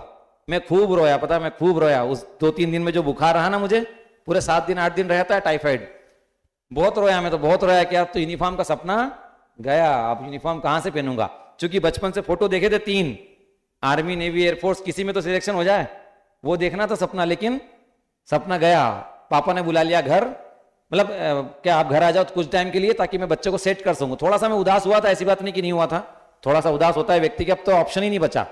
फिर मेरे जो पापा हैं और अभी जो होने वाली, जो मेरी उस टाइम पे होने वाली वाइफ थी, अब मेरी वाइफ है, मेरी अच्छी मित्र थी बहुत, वो उन्होंने, पापा ने, दोनों ने मोटिवेट किया, छोटे ब्रदर ने मोटिवेट किया कि भैया वो जो दंगल मूवी का डायलॉग है ना कि मेडल तो कोई भी लेके आए, छोरी हो के छोरा हो, गोल्ड गोल्ड होता है। तो वही वाली बात है कि यूनिफॉर्म तो यूनिफॉर्म होती है। तो बोले पुलिस का भी तो ऑप्शन बचा आपके पास, ये भी तो ऑप्शन कि आप तैयारी कर सकते हो। तो मैंने कहा हाँ ये बात तो सही है, कहीं ना कहीं देखो मोटिवेशन मिला। अब मैं चूंकि घर से आ चुका था, मैं वहां बिजनेस कर रहा था, वहां पर मैं टायर ट्यूब की शॉप पे बैठा करता था और वहां तैयारी भी करता था। फिर मैंने वहीं से तैयारी करते करते, क्योंकि तैयारी पहले कर चुका था सीडीएस की, काफी कुछ नॉलेज था, मैं वहीं तैयारी करता रहा। मैं किस्मत से वहां में मेरी पीएससी की प्री निकल गई। जैसे ही प्री निकली मैंने पापा को बताया, पापा भी खुश हुए। पापा ने तुरंत बोला कि ठीक है जाओ मेंस की तैयारी करने जाओ और जो जो एग्जाम आ रही सब तैयारी करो, क्योंकि पापा को विश्वास हो गया कि बेटा निकाल लेगा तैयारी। अब होता है मेन संघर्ष स्टार्ट, जो अब अपने को सबको करना होता है। अब मैं आया संपूर्ण क्रांति के साथ रिटर्न इंदौर वापिस। मैंने सभी रिश्तेदारों के फोन नंबर आउट करे, एक नया नंबर लिया, नया नंबर केवल फैमिली को दिया। जैसे एक साधु संत, एक जो पीर मोहम्मद, सब ये लोग जो जाके जो साधना करते हैं गुफा में, जंगल में, ऐसा माहौल बनाया पूरा। प्रॉपर एक रूम लिया, रूम में प्रॉपर अपना ही जगह, केवल अपन और कोई भी नहीं, सिंगल पर्सन। वहां पर जो गुरुओं ने शिक्षा दी थी, जो सिखाया था, पढ़ना शुरू। अब सब इंस्पेक्टर, उस टाइम पीएससी का मेंस दिया तो मेंस का रिजल्ट नहीं आया, और उसी दिसंबर को 2013 में सब इंस्पेक्टर की एग्जाम को नोटिफिकेशन आया। चूंकि मेरा यूनिफॉर्म का सपना था, मेरे लिए ये था कि बस ये गोल्डन चांस है, इसको नहीं छोड़ना। उधर सबसे बड़ा बेटा घर का, लेट भी हो रहा था मैं, शादी के लिए लेट, कमाने के लिए लेट, क्योंकि पापा के पैसे पे चल रहे थे अपन। पापा भी कहीं ना कहीं बता देते थे कि तुम हमारे पैसों पे पल रहे हो, कहीं ना कहीं मतलब वो उनके पॉजिटिव के कारण टच करते थे कि बेटा कुछ कमाए कुछ करे। अब कहानी बढ़ती आगे आगे आगे, अब यहाँ गए तैयारी करने के लिए। जैसे ही सब इंस्पेक्टर की एग्जाम आई, फटाक से पूरी स्ट्रेटेजी बना ली।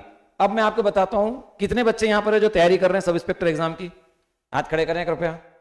ठीक है, काफी कुछ है। अब आप सुन लो, आप लोगों के लिए गुरु मंत्र ले लो आज कि सब इंस्पेक्टर की रिटर्न एग्जाम कैसे पहले क्लियर करनी है। 2 पेपर हैं, एक जनरल का है, जनरल जीएस का, और एक अपना हिंदी इंग्लिश का। सब इंस्पेक्टर एग्जाम में जो सिलेक्शन करवाती है वो करवाती है हिंदी इंग्लिश का पेपर। ध्यान रखना, हिंदी इंग्लिश का पेपर ही सिलेक्शन करवाता है। इसमें आप 90 अबव स्कोर कर सकते हो, 90 अबव। क्यों? क्योंकि वो चीज फिक्स है, वो छंद फिक्स है तो फिक्स है, अलंकार फिक्स है तो फिक्स है, संज्ञा सर्वनाम फिक्स है तो फिक्स है, वो बदलेगा नहीं कभी जीवन में। लेकिन जैसा कि इधर भाइयों ने भी बताया था कि जीएस तो क्या है, समुद्र है पूरा। जीएस में आप 70 मार्क्स भी ले आओ तो बहुत है, 70, 75, मैक्सिमम 80 पे जाते हैं जीएस वाले। इसके आगे आना थोड़ा मुश्किल होता है, चले जाते हैं बहुत सारे लोग, लेकिन 80 मुश्किल। लेकिन हिंदी इंग्लिश में आप कहां जा सकते हैं? 90 अबव, सच में जा सकते हैं आप लोग। एक चीज ध्यान रखना, किस्मत आपका निर्णय नहीं बदल सकती। ध्यान रखना, किस्मत आपका निर्णय नहीं बदल सकती, लेकिन आपका निर्णय आपकी किस्मत जरूर बदल सकता है। तो वो समय आ गया है कि आपका निर्णय आप ऐसा लें कि आप संपूर्ण क्रांति करें। क्या करेंगे आप लोग? संपूर्ण क्रांति। ये जो मेरा अटेम्प्ट था 2013 वाला, इसके पहले मैं 2 बार और अटेम्प्ट कर चुका था जब मैं कॉलेज में पढ़ाई करता था। तब मैंने ऐसे एग्जाम दे दी थी बिना तैयारी के, मतलब बहुत अच्छी तैयारी नहीं थी, सीडीएस की तैयारी थी, और बोले चलो दे देते हैं, एग्जाम आई तो दे देते हैं। उसमें मैं 5-5, 10-10 नंबरों से रुका। लेकिन जो संपूर्ण क्रांति थी वो कब करी? ये 2013-14 वाले में। तो आप लोगों को बता दूं मैं कि आपको सिलेक्शन कौन करवाएगा? हिंदी और इंग्लिश। आपको उस पर जोर देना है, पूरा जोर उसी पे देना है आप लोगों को। अब बात आती है टाइम टेबल की। मुझे पता है आप ज्यादा से ज्यादा बच्चे जो हैं वो टाइम टेबल पढ़ने का बनाते हैं। पढ़ने का बनाते हो सब लोग? एक बात बताओ, आप लोग क्या करने आओ यहाँ पर? पढ़ने तो आए हो, तो उसका टाइम टेबल बनाने की जरूरत है क्या? आपको टाइम टेबल बनाना है जिसमें टाइम वेस्ट होता है वो वाला, जिसमें टाइम खर्च होता है पढ़ाई के अलावा। कितने टाइम में मैं नहा लूंगा, कितने टाइम में दोस्तों से मिलूंगा, कितने टाइम में बाहर घूमने जाऊंगा, कितने टाइम मोबाइल पे खर्च करूंगा, कितने टाइम बात करूंगा, ये कितने टाइम दिवाली की छुट्टी जाऊंगा, कितने टाइम राखी की छुट्टी जाऊंगा। आप समझ रहे हैं पॉइंट क्या बोलना चाह रहा हूं? पढ़ने के लिए तो आए हो, उसके लिए भी टाइम टेबल। 2 घंटे मैथ्स करूंगा, फिर बंद कर दूंगा किताब, है ना। 1 घंटा जीएस का सुबह सुबह, शाम को हिंदी इंग्लिश, रात को पुराने गानों के साथ मैथ्स करूंगा। लेकिन प्लीज प्लीज प्लीज टाइम में मत बांधिए अपने आप को, है ना। अगर आप मैथ्स पढ़ते हैं तो मैथ्स पढ़िए अच्छे से, 3 घंटे 4 घंटे 5 घंटे लगे रहिए, कोई दिक्कत नहीं। संपूर्ण क्रांति करिए। एक और बात ध्यान से सुनिए, आप लोग जितनी बुक्स पढ़ सकते हैं पढ़िए, लेकिन ऐसा नहीं करिए कि एक बार 10 बुक पढ़ ली। एक बुक को 10 बार पढ़िए, एक बुक को 10 बार पढ़िए, सच में आपको सिलेक्शन होगा। और जितना गुरु लोग देते हैं नोट्स, आपकी क्लास वाले नोट्स देते हैं, उसको भी पढ़ें। जितने पुराने सॉल्व पेपर सॉल्व करेंगे उतना फायदा। पुरानी आसपास के सब एग्जाम के, भले ही वो आरआरबी हो, भले ही लोको पायलट हो, सबके पेपर ले आओ। वनडे एग्जाम की अगर तैयारी कर रहे हो, जितनी एग्जाम के पेपर हैं सब उठा लो और सबको लगा दो, सबको बिल्कुल भिड़ जाओ। बस ये है कि प्लीज इस बार का दशहरा, इस बार का दिवाली नहीं मनाना है, बाकी जिंदगी भर दशहरा दिवाली है। सच में जिंदगी भर दशहरा दिवाली है। संघर्ष करना होता है। एक और चीज, मेहनत का कोई दूसरा उपाय नहीं है, मेहनत का कोई दूसरा शब्दार्थ नहीं है। मेहनत मतलब मेहनत करनी है, शॉर्टकट कुछ भी नहीं है, ये भी ध्यान रखेंगे आप लोग। क्या आखिरी के 3 महीने पढ़ लेंगे एग्जाम के पहले? नहीं, वो लाखों में एकाध व्यक्ति होता है जिनका ऐसा सिलेक्शन हो जाता है, तुक्के उक्के मार के या किस्मत से बोल सकते हैं अपन। लेकिन अधिकतर तो मेहनत है, मेहनत का कोई पर्याय नहीं है, मेहनत आपको करनी पड़ेगी। ठीक है, तो तैयार है ना मेहनत करने के लिए? अब बात करते हैं, जब हम सिलेक्शन नहीं हुआ था तो जब अपनी पहचान थी कि ये डॉक्टर साहब का लड़का है, जब अपने हो गए सिलेक्शन तो पिताजी की पहचान हो गई कि ये सब इंस्पेक्टर साहब के पापा है। आप समझ रहे हो कहानी? सिलेक्शन के पहले, सिलेक्शन के बाद, ये अंतर है। अपनी आइडेंटिटी बनाओ, अपनी आइडेंटिटी बनानी है तो कुछ ना कुछ सिलेक्शन करना पड़ेगा। एक और चीज ध्यान रखना, कोई भी पद छोटा नहीं होता है, कोई भी पद छोटा नहीं होता है, आप में दम होना चाहिए। मैं फिर एग्जांपल लूंगा, ऐसे बहुत सारे हमारे यहाँ कांस्टेबल भी हैं, ऐसे बहुत सारे हेड कांस्टेबल भी हैं जो बहुत फेमस हैं, है ना। आप लोग जानते हैं, आप लोगों ने देखा भी होगा चौराहों पे वगैरह पे, ट्रैफिक में भी देखा है। ऐसे बहुत कांस्टेबल है जो फेमस हैं। तो पद इंपॉर्टेंट नहीं होता है, आपकी जो है लाइफ स्टाइल, आपका जो कार्य करने का तरीका है वो इंपॉर्टेंट होता है। ये आप विषय ध्यान रखेंगे, है ना। अब बात करता हूं, चूंकि आप यूनिफॉर्म की तैयारी कर रहे हैं, यूनिफॉर्म की तैयारी करने के लिए आपका जो शरीर का ढांचा है वो सही सलामत रहे, ये भी ध्यान रखना है। आपको अभी किसी से लड़ना झगड़ना नहीं है, किसी से भिड़ना नहीं है। आपके सब बड़े भाई, सामने जो भी आ जाए, आपको कोई घूर के भी देखता हो तो ना हो भैया आप बड़े भाई, आपने घूर के देखा, धन्यवाद, हम धन्य हुए। मैं आपको सिखा रहा हूं सिलेक्शन से पहले, क्योंकि अगर आपने कुछ भी लड़ाई झगड़े करे गलती से और आपका हाथ या पैर टूटा तो मेडिकल में और फिजिकल में दिक्कत आएगी। ये आपको सिखा दूं। सड़क पे जब चलेंगे तो ध्यान से चलेंगे, टू व्हीलर चलाएंगे तो ध्यान से चलाएंगे, स्पीड कम करके चलाना, अपना बिल्कुल ध्यान रखना सड़क की। जब पैदल चलते तो दाहिनी तरफ चलना या सिक्योर प्लेस पे चलना, ताकि आपको कोई टकरा के ना जाए, आप बचे रहें बस। आप समझ रहे ना। और एक और चीज, लीकर का बहुत बड़ा ये जुड़ाव है स्टेमिना के साथ। लीकर का बहुत बड़ा संबंध है जुड़ाव के साथ। बहुत सारे बोलेंगे कि बियर पियो, हेल्थ अच्छी बढ़ती है, खूब सारी डिप्स मारोगे, डंबल उठा लोगे। प्लीज प्लीज प्लीज दोस्तों, अभी प्लीज नशे से दूर रहना जब तक सिलेक्शन नहीं हो जाता। सिलेक्शन के बाद भी दूर रहना, पर पहले तो दूर रहना ही है, क्योंकि सिलेक्शन करना है हम लोगों को। स्टेमिना पे पूरा पूरा असर पड़ता है। सिगरेट पीने वालों का, तंबाकू खाने वालों का, गुटखा खाने वालों को, बियर पीने वालों को, और भी शराब जो है, रम विस्की वगैरह सब, अगर आप ये पीते हैं, भले कम मात्रा में पीते हैं, लेकिन स्टेमिना पे असर करती है, ये ध्यान रखें। एक और चीज, बहुत सारे बोलते हैं, अक्सर पूछते हैं कि कब उठ के पढ़ते हो, सुबह पढ़ते थे, रात को पढ़ते थे, कब पढ़ते थे? जब मन करे जब पढ़ो। कोई इसका सूत्र नहीं है कि सुबह उठ के पढ़ोगे तो याद रहेगा बहुत अच्छा। जब पढ़ना है पढ़ो, जब आपका मन करे पढ़ो। आधी रात को 3 बजे नींद खुल जाए, उठ के पढ़ना शुरू कर दो। सच में अपने आप से बड़बड़ाओ, अपने आप से कहानी बोलो, रास्ते में चलते हो बड़बड़ाते हो, चलो, लोगों को लगना चाहिए पागल हो गया है तो, पर सच में सिलेक्शन लेके निकलोगे। और तो और बहुत सारे रिश्तेदार भी चिमटी फोड़ते हैं मम्मी पापा को, ये बता दूं, आपके भी रिश्तेदार आपकी मम्मी पापा को चिमटी फोड़ेंगे, क्या इनका सिलेक्शन नहीं हुआ, अभी तक पढ़ रहे हैं, अभी तक पढ़ रहे हैं। प्रयास करते रहो, प्रयास करते रहो, प्रयास करते रहो। एक और चीज, प्लीज कभी निराश मत होना। यही अल्टीमेट गोल नहीं है आपका, यही अल्टीमेट गोल नहीं है। आए हैं, प्रयास करा, जैसा भाई ने बताया था बहुत अच्छा लगा था उन्हें, कि यार बाद में रिग्रेट ना हो कि मैंने मेहनत नहीं करी। मैं खुद उस टाइम सोचता था, इमेजिन करता था कि मेरे को तो टाइम मिले पढ़ने का बस, मैं 10-10, 12-12 घंटे पढ़ा हूं, पता है, बैठा हूं। मतलब ऐसा कर दिया था कि अब तो बोले अल्लाह कौन सा पेपर है, 1 डे का कौन सा एग्जाम है जो मैं क्रैक नहीं कर सकता, ऐसा कॉन्फिडेंस आ गया था, सच में ऐसा। तो आप लोगों को वो करना पड़ेगा, बैठना पड़ेगा, जितना बैठोगे उतना बढ़िया। हाँ, ये है, आपको एक और मंत्र दे देता हूं पढ़ने का। मैक्सिमम जो आप बैठक करोगे, सिटिंग करोगे, वो करोगे 50 मिनट्स की। कितनी करोगे? 50 मिनट। 1 घंटे में 50 मिनट बैठक की पढ़ाई, 10 मिनट का रेस्ट। अब 10 मिनट में आप डांस करो, योग करो, म्यूजिक करो, बाहर घूमने जाओ, टहलने जाओ, ड्राई फ्रूट खाओ, चने खाओ, पानी पियो, जो करना करो। 10 मिनट का ब्रेक, फिर पढ़ना शुरू। पॉइंट क्लियर है ना? ये 50-10 का रेशो रहेगा आपका। 50 मिनट पढ़ाई, 10 मिनट गैप। ऐसे करके आप लंबे टाइम तक बैठ सकते हो, लंबे टाइम तक सिटिंग कर सकते हो। आपको दर्द भी नहीं होगा हाथ पैर गर्दन में, आपकी सिटिंग भी प्रॉपर रहेगी और अच्छे से दिमाग चलेगा, दिमाग रिफ्रेश हो जाएगा उस 10 मिनट में। ठीक है? और मैथ्स रीजनिंग तो म्यूजिक के साथ कर सकते हो, कोई दिक्कत नहीं। मैं तो करता था, रात में चलते थे मोहम्मद रफी, किशोर कुमार, लता मंगेशकर के गाने शानदार, और चलता था रीजनिंग और मैथ्स। कर सकते हो, सच में कर सकते हो, करके देखना, एक धुन बन जाती है तो पता ही नहीं चलता टाइम कब खत्म हो गया। अच्छा बोले सोने का टाइम हो गया क्या यार? तो फिर सोने का टाइम, हाँ, मैक्सिमम 6 to 7 आवर्स नींद लेनी है। मैक्सिमम 6 to 7 आवर्स नींद लेनी है, ध्यान रखना भैया, है ना? और फिजिकल के लिए बता दूं, अभी पहले रिटर्न पे पूरा ध्यान दे दो। फिजिकल के लिए अभी हल्की फुल्की वॉक करना शुरू कर दो मॉर्निंग में। मॉर्निंग वॉक होते रहे आप लोगों की। और जब फिजिकल, जब रिटर्न निकल जाए, लग जाए कि हाँ रिटर्न निकल जाएगा, 80% मार्क्स आ रहे हैं, तो आप तैयारी शुरू कर दो, है ना? तैयारी करने के लिए बहुत सारे ग्राउंड है इंदौर में, आपके टीचर्स भी गाइड करेंगे आपको, तो वैसा कर लें आप लोग। तो ये आप लोग विशेष ध्यान रखेंगे, है ना? चलो, और कुछ? बस चलिए, तो अपना ध्यान रखिए। Wish you all the best. अब हम लोग क्वेश्चन आंसर की बढ़ेंगे, जैसा सर लोग बताया आगे करते हैं हम लोग। Thank you very much. Thank you. Thank you so much sir. और इस कार्यक्रम को सफल बनाने में सबसे बड़ा जो हाथ है वो आदित्य सर का है कि सर ने इस कार्यक्रम को आयोजित किया है, और इस कार्यक्रम में सफल बनाने में हमारे बीच में जो उपस्थित अतिथि है उन्होंने भी इस सफल कार्यक्रम को बनाया है। अभी हमारा कार्यक्रम अंत नहीं हुआ है। अगली श्रृंखला में मैं बुलाना चाहूंगी सुमित सर को, जो वर्तमान में लोको पायलट है और इन्होंने अभी वर्तमान में ये अपनी सेवा इंदौर जिले में दे रहे हैं। मैं बुलाना चाहूंगी सुमित सर को, जोरदार तालियों के साथ सर का स्वागत कीजिए। मैं लोअर मिडिल क्लास फैमिली से बिलोंग करता हूँ, इंदौर का ही रहने वाला हूँ। 12th करी, उसके बाद कोशिश करी कि जॉब होना चाहिए, तो मैंने पॉलिटेक्निक में एडमिशन लिया। मैं पॉलिटेक्निक की तैयारी कर रहा था कि हमारे पास में रहने वाले किसी व्यक्ति का रेलवे में सिलेक्शन हो गया। तो हम उससे पहले तो सोचते ही नहीं थे कि सरकारी नौकरी हमारे लिए है भी।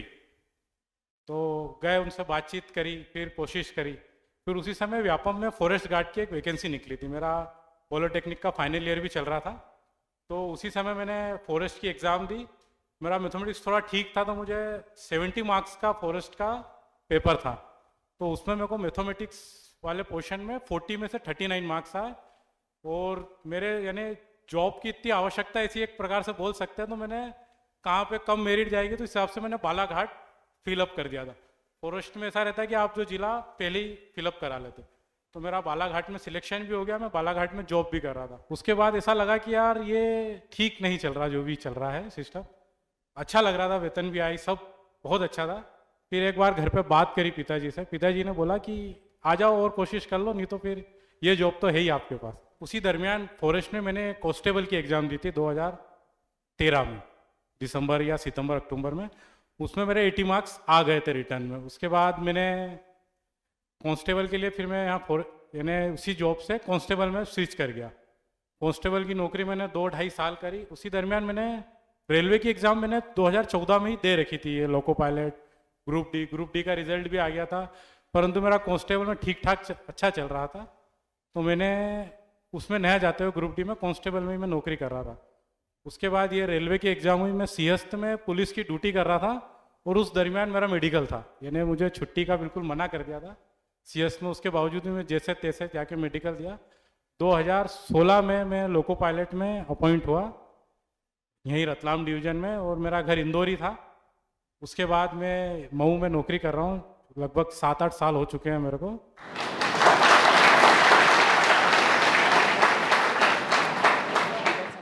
Thank you so much sir. अब आपके पाले में गेंद है। अब आप जो भी क्वेश्चन पूछना चाहते हैं सामान्य अतिथियों से पूछ सकते हैं। मैं आदित्य सर से सबसे पहले गुजारिश करूंगी कि आपके प्रश्न आदित्य सर के द्वारा पूछे जाए। आपका प्रश्न जिनसे भी हो उनके बारे में भी आप पूछ सकते हैं कि मेरा प्रश्न इन सर से है, तो वो भी आपको अच्छे से आंसर दे पाएंगे ना। सर जैसे टाइम मैनेजमेंट बना लिए, 1 हफ्ते तक चलता है, फिर 1 हफ्ते बाद सर वो टाइम मैनेजमेंट बिगड़ने लगता है, तो उसको कैसे मेंटेन रखें लंबे समय तक? हाँ, ये तो लगभग सभी के लिए कॉमन हो गया है ना। हाँ, बिगड़ता है फिर बनाओ, बिगड़ता है फिर बनाओ, वो बनाते रहो, आ जाएगा, सुधर जाएगा। एक है ना स्टडी कहती है कि 21 डेज तक लगातार आपने कर लिया अगर वो आदत, 21 डेज तक अगर लगातार आपने वो बना लिया और चला लिया, तो वो फिर चलता रहेगा हमेशा। पर ये है कि मैं मानता हूं आएगी, दिक्कतें आएंगी, फिर बिगड़ेगा, पर फिर बनाना है, फिर बिगड़ेगा फिर बनाना है, यही इसका मंत्र है बस। आप बताओ अर्जुन भाई। सीधी सी बात है, आपका बिगड़ रहा है तो आपके पड़ोसी का भी बिगड़ ही रहा होगा, है ना। तो सीधी सी बात है कि ये सोचो कि उसका सुधर जाए उससे पहले अपना सुधार ले, क्योंकि कंपटीशन उससे ही है ना। तो मेन चीज ये सबका बिगड़ता है। हम लोग भी ऐसा नहीं है कि 15-15 दिन कंटिन्यू पढ़ पाए हैं। 1 वीक में 1 दिन जरूर आता है जिसमें पढ़ाई नहीं होती। मेरा मूल मंत्र होता है कि उस दिन एटलीस्ट 2-3 घंटे पढ़ लो। ऐसा ना लगे कि बिल्कुल ही 0 बटे सन्नाटा हो गया अपन, है ना। उस दिन पढ़ लो और अगले दिन कोशिश करो कि जितना बैक हुआ है उसको रिकवर करें। गिल्टी मत करो, ये सोचो कि हाँ 1 दिन होता है वीक में, और होना भी चाहिए। आप मशीन नहीं हो, आप ह्यूमन हो, और हमारे साथ भी ये हुआ है। तो बस ये करो कि सामने वाले का भी तो हुआ है, मैं उसको कल से पटरी पे वापस ले आऊंगा, तो ये आपका प्रॉब्लम सॉल्व हो जाएगा। ठीक है सर कंपैरिजन जैसे करने लगते हैं, जैसे हम लोग अभी नए नए आए हैं, तो सामने वाला बच्चा साल भर से पढ़ रहा है, उसने टेस्ट में दिए तो उसके ज्यादा नंबर आ गए, अपने कम आते हैं। हाँ, तो अच्छा प्रश्न इससे है। कैसे बचे सर? कंपटीशन केवल खुद से करना है। आज मेरे 40 नंबर आए मान लो, तो अगली बार जब टेस्ट दूंगा तो 40 से नीचे तो नहीं जाऊंगा। आप समझ रहे हो। एक और चीज सुन लो, जितने आप क्लास में बैठे हैं विनर्स क्लास में, सुन लो ध्यान से सभी सब, एक एग्जाम में कितने लोग बैठते होंगे अक्सर? अभी 8 लाख, 10 लाख, 11 लाख, 12 लाख, इतने मान लो। आपको कितनी सीट चाहिए? ओनली 1। उसके लिए कितने मार्क्स चाहिए? 80% मान लेते हैं अपन एग्जाम्पल के लिए। कितने चाहिए? अगर आप सब 80% ले आते हैं और इतने पद हैं अगर, तो सबका सिलेक्शन हो जाएगा। आपको क्या ध्यान देना है? संख्या पे ध्यान नहीं देना है। सामने वाला क्या मार्क्स ला रहा है ध्यान नहीं देना है। वो 4 साल से तैयारी कर रहा है ध्यान नहीं देना है। जब हम लोगों ने एग्जाम दी होगी जो वाली, उसके पहले भी तो बहुत सारे लोग तैयारी कर रहे होंगे जिन्होंने हमारे साथ में दी होगी, है ना। मेरे साथ बहुत सारे ऐसे हैं जो फर्स्ट अटेम्प्ट में सिलेक्शन है, फर्स्ट अटेम्प्ट में सब इंस्पेक्टर सिलेक्ट हो गए। और बहुत सारे तो ऐसे होते हैं कि मैं फॉर्म भरने जा रहा हूँ और अर्जुन भाई ये आया बोले शिवम भाई क्या फॉर्म भर रहे हो, सब इंस्पेक्टर का मैं क्या हाँ भर रहा हूँ, चलो तुम्हारे भरवा देता हूँ, और मेरा सिलेक्शन नहीं हुआ और इनका हो गया। ऐसा बहुत सारे केसेस देखे हैं हमने। तो केवल और केवल कंपटीशन करना है खुद से, खुद को ऊपर बढ़ाना है। रेस में दौड़ना है जीतने के लिए, ना कि किसी पास वाले को हराने के लिए। Point clear? रेस में दौड़ना है जीतने के लिए, है ना कि इन दोनों को हराने के लिए। आप अपने आप जीत जाओगे, अपने आप क्रॉस कर लोगे, ध्यान ही मत दो। ठीक, गुड।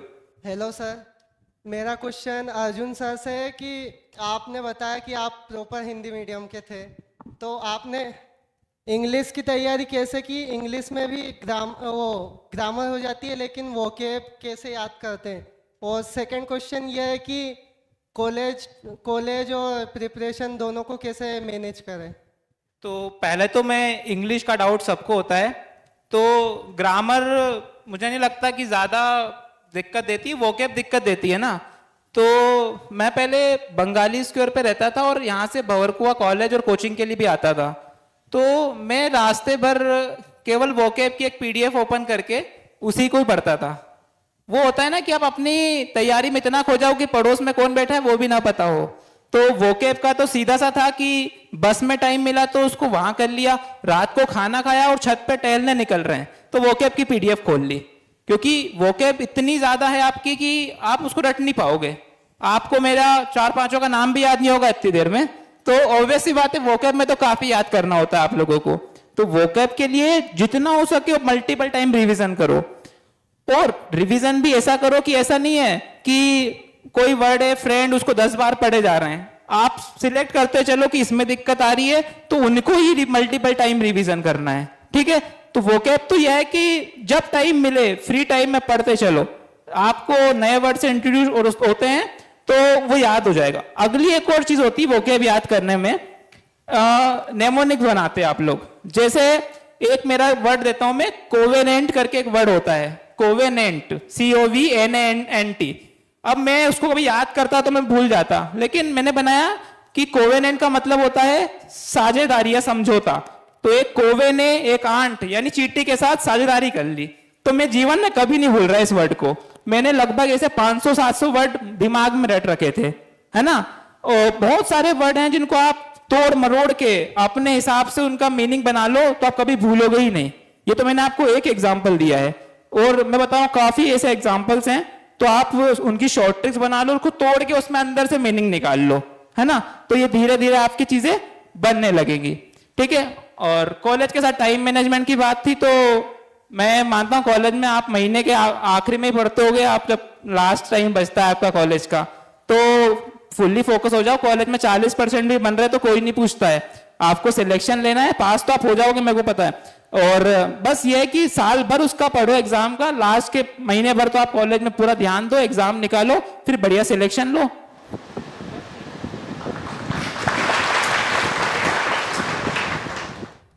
जैन सर, मैं ऋषभ पाटनी बैंकिंग का स्टूडेंट हूँ। मेरा प्रश्न ये है कि सब बोलते हैं जैसे जीके बार बार रिवाइज करें, लेकिन आपके हिसाब से क्या रेशो होना चाहिए ताकि जो हम पढ़ रहे हैं वो हमारे दिमाग में भी रिटेन रहे? क्योंकि अधिकतर दिक्कत यही आती है, सब मेरे साथ नहीं सबके साथ यही आती होगी कि जीके भूल जाते हैं। तो उसके लिए सबसे बेस्ट तरीका आपके हिसाब से क्या होगा कि हमें आगे तक याद रहे? ओके ऋषभ, देखो जीके जीएस जो है हमको रटना तो नहीं है, रटना मतलब कि उसको याद करके लिखना तो नहीं फिलहाल अभी वनडे एग्जाम में। उसके लिए तो हमको 4 ऑप्शन में समझ में आ जाए कि हाँ ये ओके, तो आपको रीड करना है, उसको बार बार रीड करना है। अब जीके को बहुत सारे पार्ट है अपने, हिस्ट्री हो गई है ना, पॉलिटी हो गई, उसके बाद ज्योग्राफी हो गई, उसके बाद मिसलेनियस साइंस। आप लोग जितनी बार रीडिंग करेंगे उतना ही आप लोगों को रिकॉल होता रहेगा वो। और चूंकि ये अपने लिए प्लस पॉइंट है कि हमारे पास 4 ऑप्शन हैं, आप समझ गए, आपको लिखना नहीं है एक ऑप्शन खाली, समझ गए आप बात को, है ना। माउंट एवरेस्ट की सबसे अधिक ऊंचाई क्या है, मतलब सर्वाधिक जो ऊंचाई है, तो हमको लिखनी नहीं है मन से, 4 ऑप्शन है सामने, तो आपको रिकॉल हो जाना चाहिए ये पढ़ी थी मैंने। Point clear? तो जीएस का एक ही है, बस रीडिंग कंटिन्यू रीडिंग, बस ये ध्यान रखेंगे आप। Hello sir, my name is Krishna Singh, I am belongs to Maihar Satna. Sir यहाँ जितने लोग बैठे होंगे यहाँ मैं सबसे ज़्यादा छोटे ही होऊंगा, क्योंकि अभी आफ्टर मेरा 12th अभी जस्ट 2024 में हुआ है, और सर मेरा बैकग्राउंड मैथ स्ट्रीम था। सो मेरा पहले इंजीनियरिंग करने का था। सो मिडिल क्लास होने के कारण मैं इंजीनियरिंग कर नहीं पाया। फिर मैंने आदित्य सर की वीडियो देखी तो सर एक भर्ती का जुनून आता है ना, जैसे आप लोगों में, ऐसे मेरे अंदर भी है। सो मैंने सोचा एसएससी करते हैं, और मिडिल क्लास होने के कारण मैं अपने घर का सबसे बड़ा बेटा हूँ। मेरे पापा एक नॉर्मल जॉब करते हैं और थोड़ा खेती बाड़ी है तो वो भी चल जाती है। सो सर मैंने सोचा कि अब करेंगे तो कुछ साल तक, 1-2 साल में सर जॉब मिल जाएगी। सो सर मैंने सर का वीडियो देखा और पापा मेरे बहुत ज़्यादा सपोर्टिव है। मैंने बोला मुझे इंदौर में कोचिंग करना, उन्होंने एक बार बोला ठीक है जाओ करो। सर मैं आ गया हूँ, लेकिन सर दिक्कत मेरे साथ ये होती है कि मतलब पेशेंस हो नहीं पा रहा है, और जैसे कोचिंग बैठा हूँ लेकिन वहाँ में सभी कुछ चीज़ें आ नहीं रही हैं, क्योंकि जैसा अर्जुन सर ने बताया कि वो भी मैथ स्ट्रीम से थे, और 12th के बाद एसएससी करना एक डिफिकल्ट होता है स्टार्टिंग फेज से। तो सर मैं स्टार्टिंग से कैसे उठूँ आगे, क्या करूँ, प्लीज़ सर रिप्लाई। यार देखो सीधी सी बात है, एक एग्जांपल देता हूँ कि जिम जाते हो सबसे पहले तो वहां पे कोई बंदा होता है जो 60-60 किलो के डंबल इजीली उठा लेगा, लेकिन आप वो नहीं कर पाओगे शुरुआत में ना। तो आप जिस पोजीशन पे हो आपको स्टार्ट वहीं से ही करना है। चीजें मुश्किलें तो सभी के लिए होंगी, आप एक टाइम आएगा कि वहां तक पहुंच जाओगे।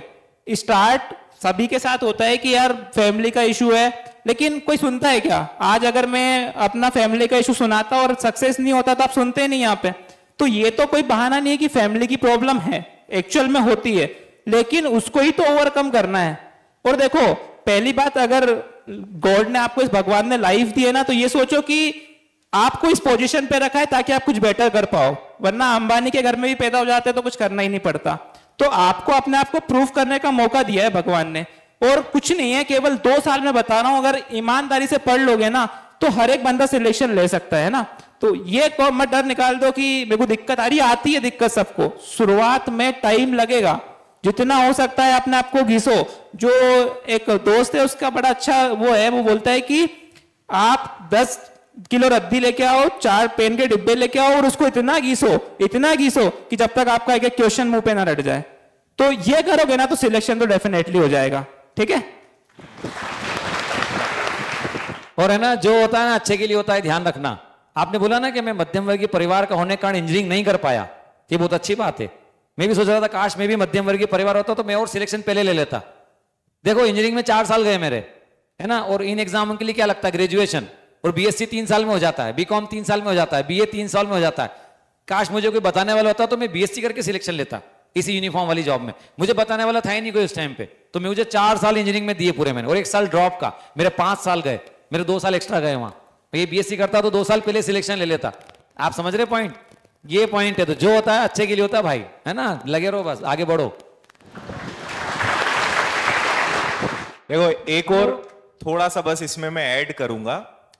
मैं इस बात पे बहुत बिलीव करता हूं, और आपने अगर कभी मुझे सुना होगा तो मैं 2 सेंटेंस हमेशा बोलता हूं।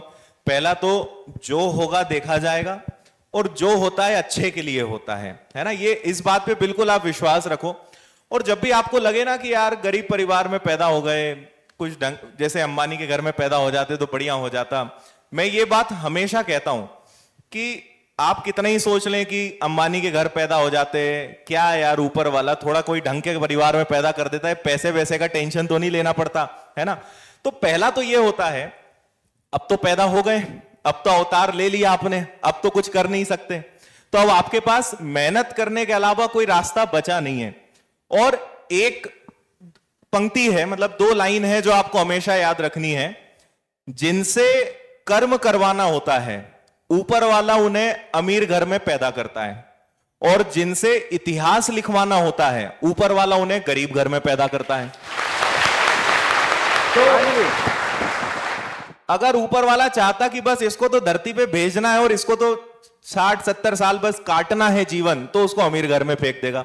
लेकिन अगर वो चाहता है कि मुझे इससे इतिहास रचवाना है, ये व्यक्ति कुछ ऐसा नाम करके आना चाहिए जब ये पैदा हो, तो आप समझ लो कि आपको फिर वो कठिन परिस्थिति में डालेगा। तो अगर कठिन परिस्थितियां हैं, बहुत ज्यादा गरीब परिस्थिति में हम जी रहे हैं, तो ऊपर वाले ने आपको मौका दिया है उससे निकल के दिखाने का और इतिहास रचने का। तो हमेशा अपने आप को पॉजिटिव रखो, हर चीज में पॉजिटिव देखना शुरू करो। जो होता है अच्छे के लिए होता है, ये हमेशा ध्यान रखें।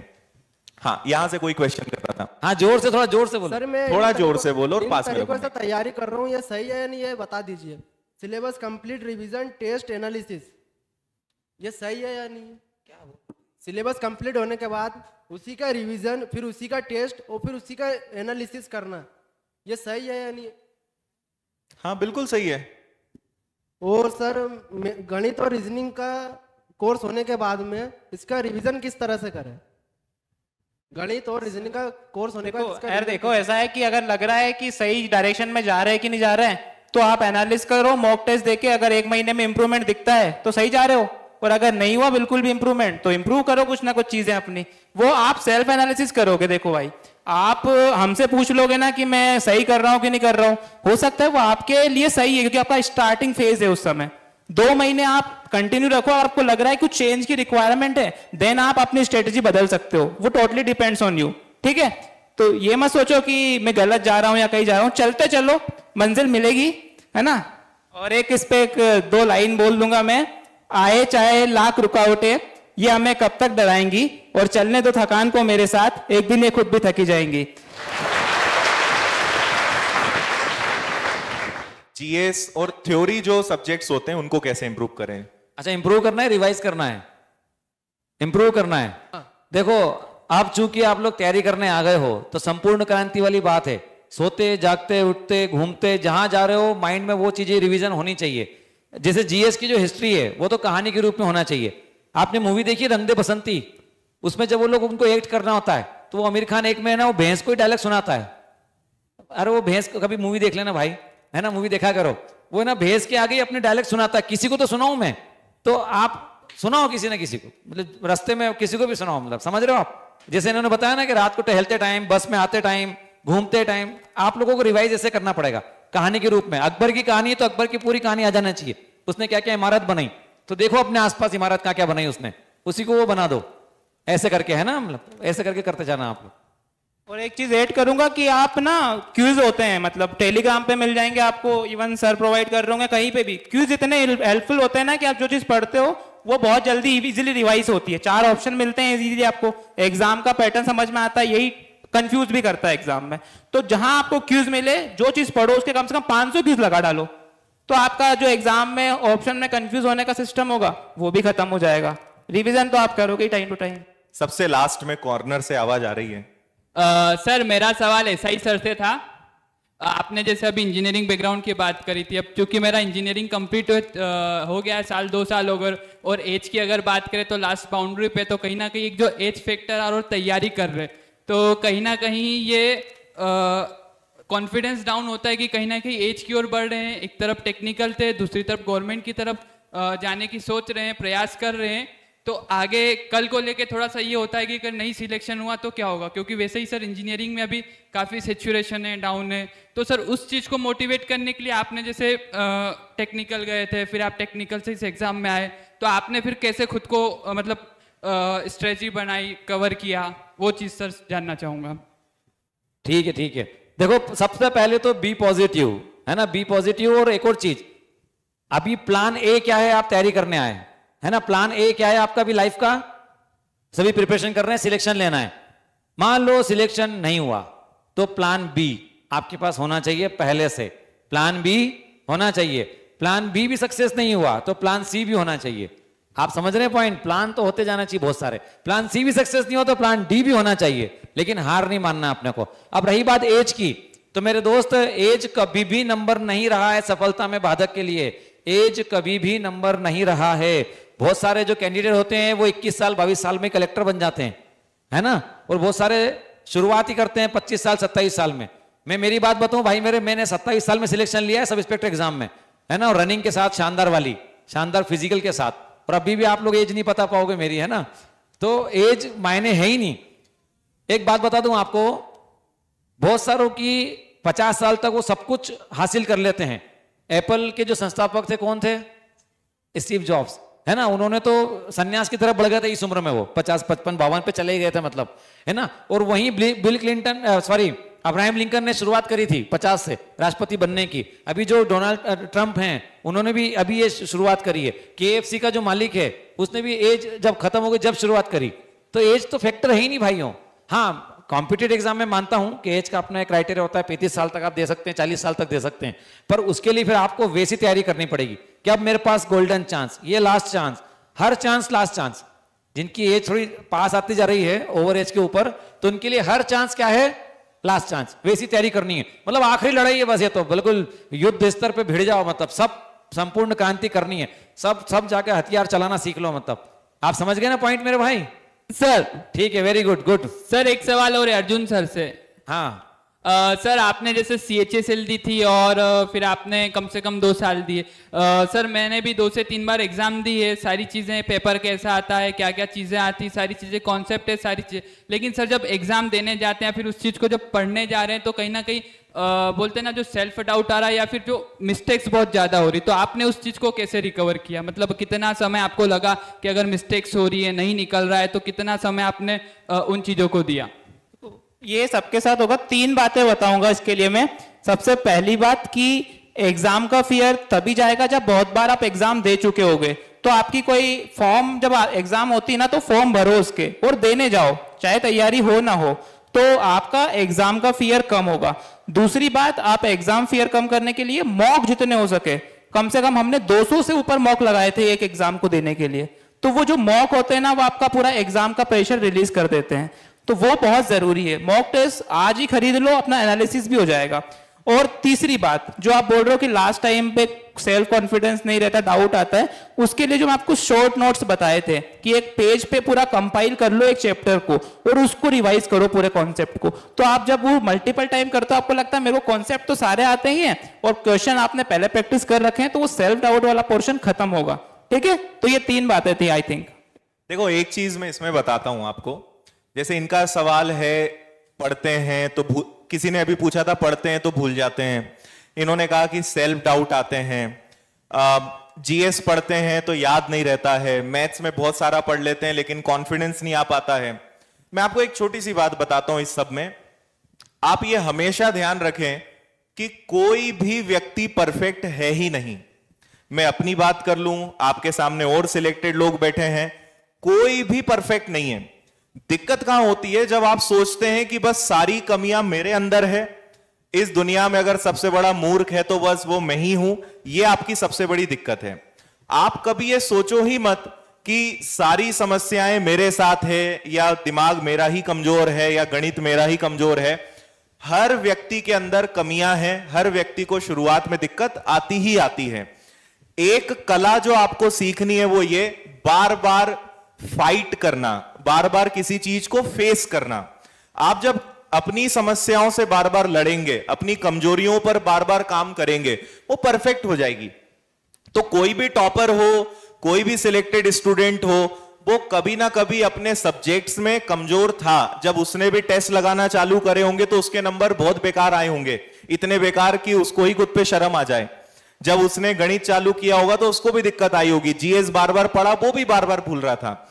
हर एक के साथ यही कहानी है। और अधिकतर लोग सिलेक्शन लेने के पहले उन्हें यह भी बहुत कम लोगों को एहसास हो पाता है कि पता नहीं मेरा एग्जाम निकल पाएगा कि नहीं निकल पाएगा। तो सबकी यही हालत रहती है। आप अगर इस चीज को यह मानकर बैठोगे कि पता नहीं मेरे साथ ही सारी समस्याएं हैं, तो यह एक बहुत बड़ी आपकी कमी है। हर व्यक्ति सफल हुआ है अपनी कमजोरियों पर बार बार आक्रमण करके, बार बार अटैक करके। आप जितना अपनी कमियों पे अटैक करोगे, जितना उनको टारगेट बना बना के काम करोगे, उन कमियों को आप सुधारोगे, आप सिलेक्ट हो जाओगे। तो कभी इस बात की चिंता नहीं करना कि क्या सारी तकलीफें मेरे साथ हैं। हर व्यक्ति के साथ सब्जेक्टिव प्रॉब्लम्स रही है, बस उन्होंने उनको अच्छा करने पे काम किया है। ये हमेशा आप ध्यान रखें। हाँ जी, हेलो, नमस्ते सर। नमस्ते सर, जैसे कि सब कहते हैं कि अपनी गलतियों को भूल के मतलब आगे बढ़ना चाहिए, तो सर हम आगे तो बढ़ जाते हैं लेकिन पहले जो गलती हो गई उसको नहीं भूल पाते। जैसे सर ने बताया, सर ने भी IIT छोड़ के SSC में आए थे, तो हम भी अभी SSC की तैयारी कर रहे हैं, लेकिन इसके पहले जो तैयारी कर रहे थे, मतलब ऐसा लगता है कि अभी जितनी मेहनत कर रहे उतनी मेहनत अगर वहाँ कर लेते तो जल्दी और ज़्यादा सफलता मिल जाती। तो आज तो हम मेहनत कर रहे हैं लेकिन कल की गलती हमारे आज पे हावी हो जाती है, तो उस गलती को कैसे भूले। और दूसरा प्रश्न सर ये है कि जैसे कि अभी हमारी कोचिंग कंप्लीट हो जाएगी तो उसके बाद हम घर जाके तैयारी करना चाहते, तो घर वाले तो सपोर्ट करते हैं लेकिन गाँव वालों का तो पता ही नहीं, मतलब पता है कि वो बोल बोल के परेशान कर देंगे, तो आपके हिसाब से कोचिंग कंप्लीट होने के बाद घर जाना चाहिए या नहीं जाना चाहिए? देखो, कोचिंग कंप्लीट करने के बाद कहीं भी जाओ, किसी से मिलना नहीं मिलना तो अपने ऊपर है ना भाई। गांव में तुम जाओगे, गांव वाले तुमको परेशान करेंगे, तो मेरा सवाल है तुम जाते क्यों उन लोगों के सर, पास? बाहर नहीं जाते, लेकिन गांव वाले तो आ ही जाते हैं ना, मतलब घर के पास। अच्छा, सर मतलब गांव वाले घर आके परेशान करके जाते हैं नहीं, ऐसा? मतलब सर कुछ भी हो, जैसे कुछ काम हो आते हैं, फिर बार बार पूछते हैं कि तुम्हारा अभी तक नहीं हुआ, इतना समय हो गया, तो फिर पढ़ते रहते हैं, तो वो अगर पूछते हैं तो कुछ टाइम के लिए तो वो बात दिमाग में घूमने लगती है ऐसा। हाँ, ये तो सबके साथ होता है। ये कहते हैं ना कि तैयारी परेशान कम करती है, ताने ज्यादा परेशान करते हैं Yes, लोगों sir. के। तो ये तो हम सब ने फील किया है, लेकिन कहीं ना वो तानों को मोटिवेशन में बदल दो। जैसे मेरे घर का एक पड़ोसी आया, मेरे को बोला यार 4 साल हो गए तेरे को तैयारी करते करते, हुआ नहीं है तेरा। तो मैं इसलिए भी पढ़ता था कि साले को जाके जवाब दे दूंगा नेक्स्ट टाइम की, देख हो गया अब। तो जो खुशी उस मोमेंट पे होती है कि यार उसको बताना है कि मैं भी कुछ कर सकता हूँ, वो एक मोटिवेशन के तौर पे लो। ताने ना बहुत सही होता है, मेरे को ऐसा लगता है। कहीं ना कहीं मैंने तानों की वजह से ही ना आज ये जॉब हासिल करी है, वरना मैं CHSL पे खत्म कर देता। लेकिन मुझे पता था शो करना है लोगों को, उनके ताने ना अपना मोटिवेशन बनाओ, फिर मजा आने लगेगा। दूसरी बात जो आपने बोली, गलती होती है पास्ट में। देखो पास्ट तो हो गया, जो गलती होनी थी हो गई। और मैंने तो लाइनें भी बोली थी कि वक्त से पहले औकात से ज्यादा मिलता भी नहीं है। तो अगर आपको जितना आप हो ना, अभी आपकी उतनी ही औकात है, मेरी भी उतनी औकात होगी जितना मैं हूं, तो वो आपके ऊपर डिपेंड करता है। और सीधी सी बात है, मेहनत सब लोग करते हैं, थोड़ी सी किस्मत भी आनी चाहिए साथ। जब आपका लक चलेगा ना, तो पड़ोसी भी बोलेगा यार वो फलाने का बेटा सिलेक्ट हो गया, और उसके बेटे को ताने मारेगा वो। तो ये मोटिवेशन लेके ना कहीं तैयारी आके रखो, ठीक है? Yes, sir. ठीक है सर, थैंक यू सर। देखो, इसमें मेरा ये मानना है, जो अभी अर्जुन ने कहा कि अगर लोग आपको परेशान कर रहे हैं ना, तो ये वास्तव में अच्छा भी है। मतलब आप उसको अच्छे के नजरिए से देखोगे तो आप सोचिए कि अगर आपको कोई परेशानी ना करे, आप उसमें भी परेशान हो जाओगे कि यार लोग परेशान क्यों नहीं कर रहे हैं। तो परेशान करना बहुत जरूरी है। मैं एक छोटा सा दूसरा उदाहरण देता हूं, फिर आपने ये जो बात छेड़ी है इस पे आते हैं। मुझे अभी पहली बार अपनी फैमिली को कहीं घुमाने ले जाना है, मम्मी पापा सबको कहीं मुझे घुमाने ले जाना है। और ये प्लान करते करते मुझे 5 साल हो चुके हैं कि घुमाने ले जाना है। इस बार मैंने क्या किया, मैंने 4-5 टूर एंड ट्रेवल्स वालों को फोन लगाया कि हम 5 या 6 मेंबर्स को किसी कश्मीर या केरला या कोई भी, मैंने एक जगह का नाम दे दिया कि घुमाने ले जाना है। अब मेरा टेंशन यहां खत्म हो गया। पता है क्यों? इतने फोन आते हैं, इतने व्हाट्सएप पे उनके कॉल या मैसेज आते हैं, सर आपके लिए ये पैकेज है। मैं इतना परेशान हो चुका हूं कि मुझे उठाना ही पड़ता है या फिर मुझे रिप्लाई करना पड़ता है। तो अब मैंने उन लोगों को मेरे पीछे छोड़ दिया। अब वो मुझे बार बार याद दिलाते हैं कि सर आपने वो 10 दिन पहले हमें एक पैकेज का बनाने का दिया था, वो हमने रेडी कर लिया है।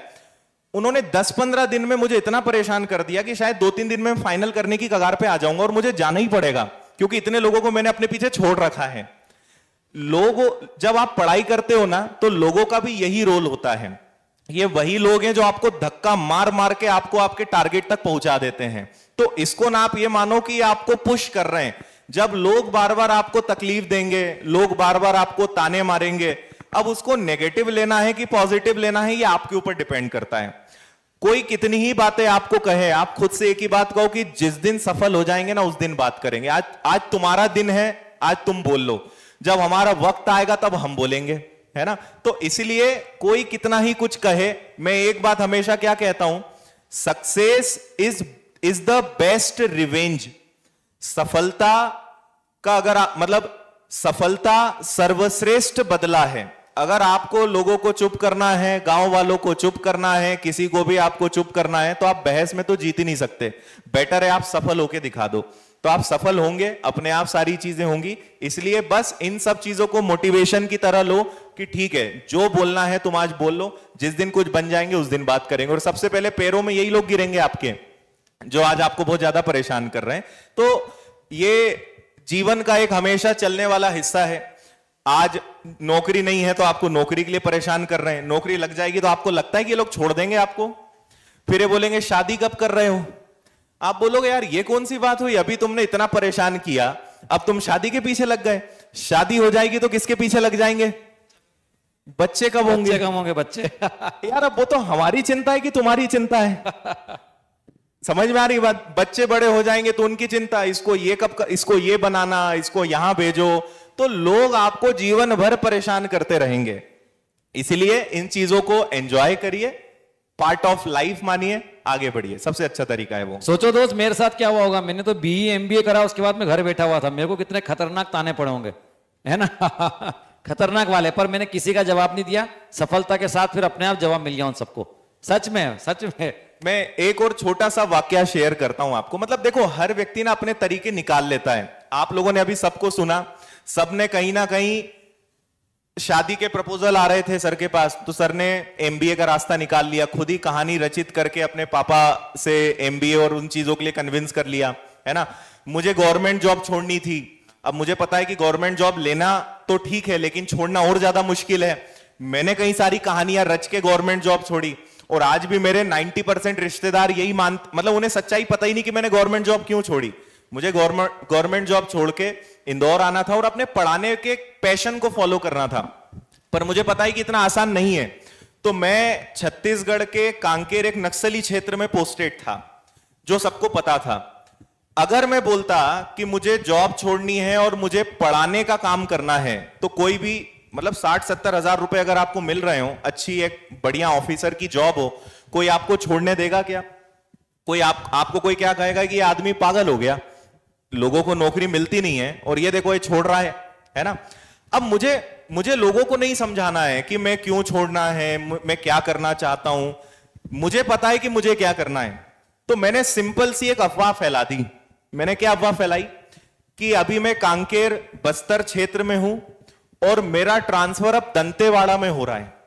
सुना होगा शायद आपने, दंतेवाड़ा, जगदलपुर एकदम टिपिकल नक्सली क्षेत्र है। अब जैसे ही मैंने अपने रिश्तेदारों को बताया कि मेरा ट्रांसफर दंतेवाड़ा हो रहा है, कोई भी मुझे क्या बोलेगा? जिंदगी ज्यादा प्यारी है, नौकरी तो होती रहेगी, जॉब छोड़ो और तुम तो पढ़ा लिखा लेते हो, थोड़ा बहुत वो काम कर लेना, लेकिन ऐसी जगह जाना ही नहीं जहां पे जिंदगी खतरे में हो। तो मेरा काम बड़ा आसान हो गया, यही तो मैं सुनना चाहता था। आज भी 90% लोगों को नहीं पता है कि मैंने रिजाइन किया है। आज भी उन्हें क्या लगता है कि ये बेचारा मजबूरी का मारा, इसका ट्रांसफर ऐसी जगह हुआ था तो बेचारे को जॉब छोड़नी पड़ी।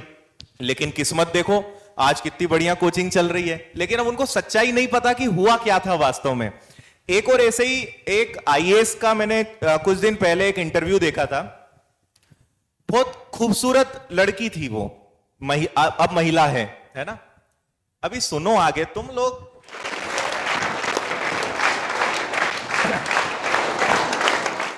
खूबसूरत लड़कियों के साथ थोड़ी बहुत समस्याएं तो होती हैं। हमारे समाज का एक वर्ग है ही जो परेशान करने के लिए बैठा ही है। वो लड़की बहुत फोकस्ड थी, बहुत क्लियर थी कि मुझे क्या करना है, लेकिन सुंदर थी। लड़के परेशान करते थे, ठीक है, लड़के परेशान करते थे। और ये सत्य घटना है। आप YouTube रील्स मुझसे ज्यादा चलाते हैं, आपको कभी ना कभी वीडियो सामने आ जाएगा। उस लड़की ने पता है क्या हल निकाला डिस्ट्रैक्शन से बचने के लिए? उसने मांग भर ली। क्या कर लिया उसने? मांग भर ली। उसको परेशान करने ही लोगों ने बंद कर दिया, क्योंकि फिर उसको पता है कि भाई अब यहां कोई चांस नहीं है, कुछ हो ही नहीं सकता है।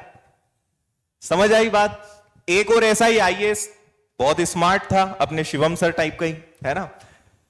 उसको भी परेशानियां होती थी, उसने पूरे बाल साफ कर लिए, क्लीन। मतलब यहां पे लोग अपने हिसाब से रास्ते निकाल लेते हैं। अब आपको जो भी परेशानियां हैं, पढ़ाई से संबंधित हो, अदर फैक्टर्स हो, आप लोगों के कारण परेशान हो, make your on way, make your on techniques.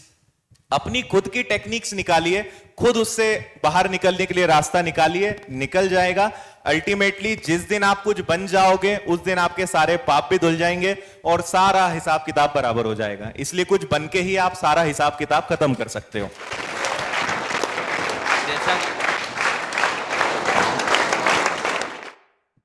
जैसा कि वो भाई ने बोला कि नाते रिश्तेदार आस पड़ोस वाले परेशान करते हैं, तो मुझे तो लगता है हम सबको, हमारे साथ भी यही कंडीशन रही होगी और आपके साथ भी है।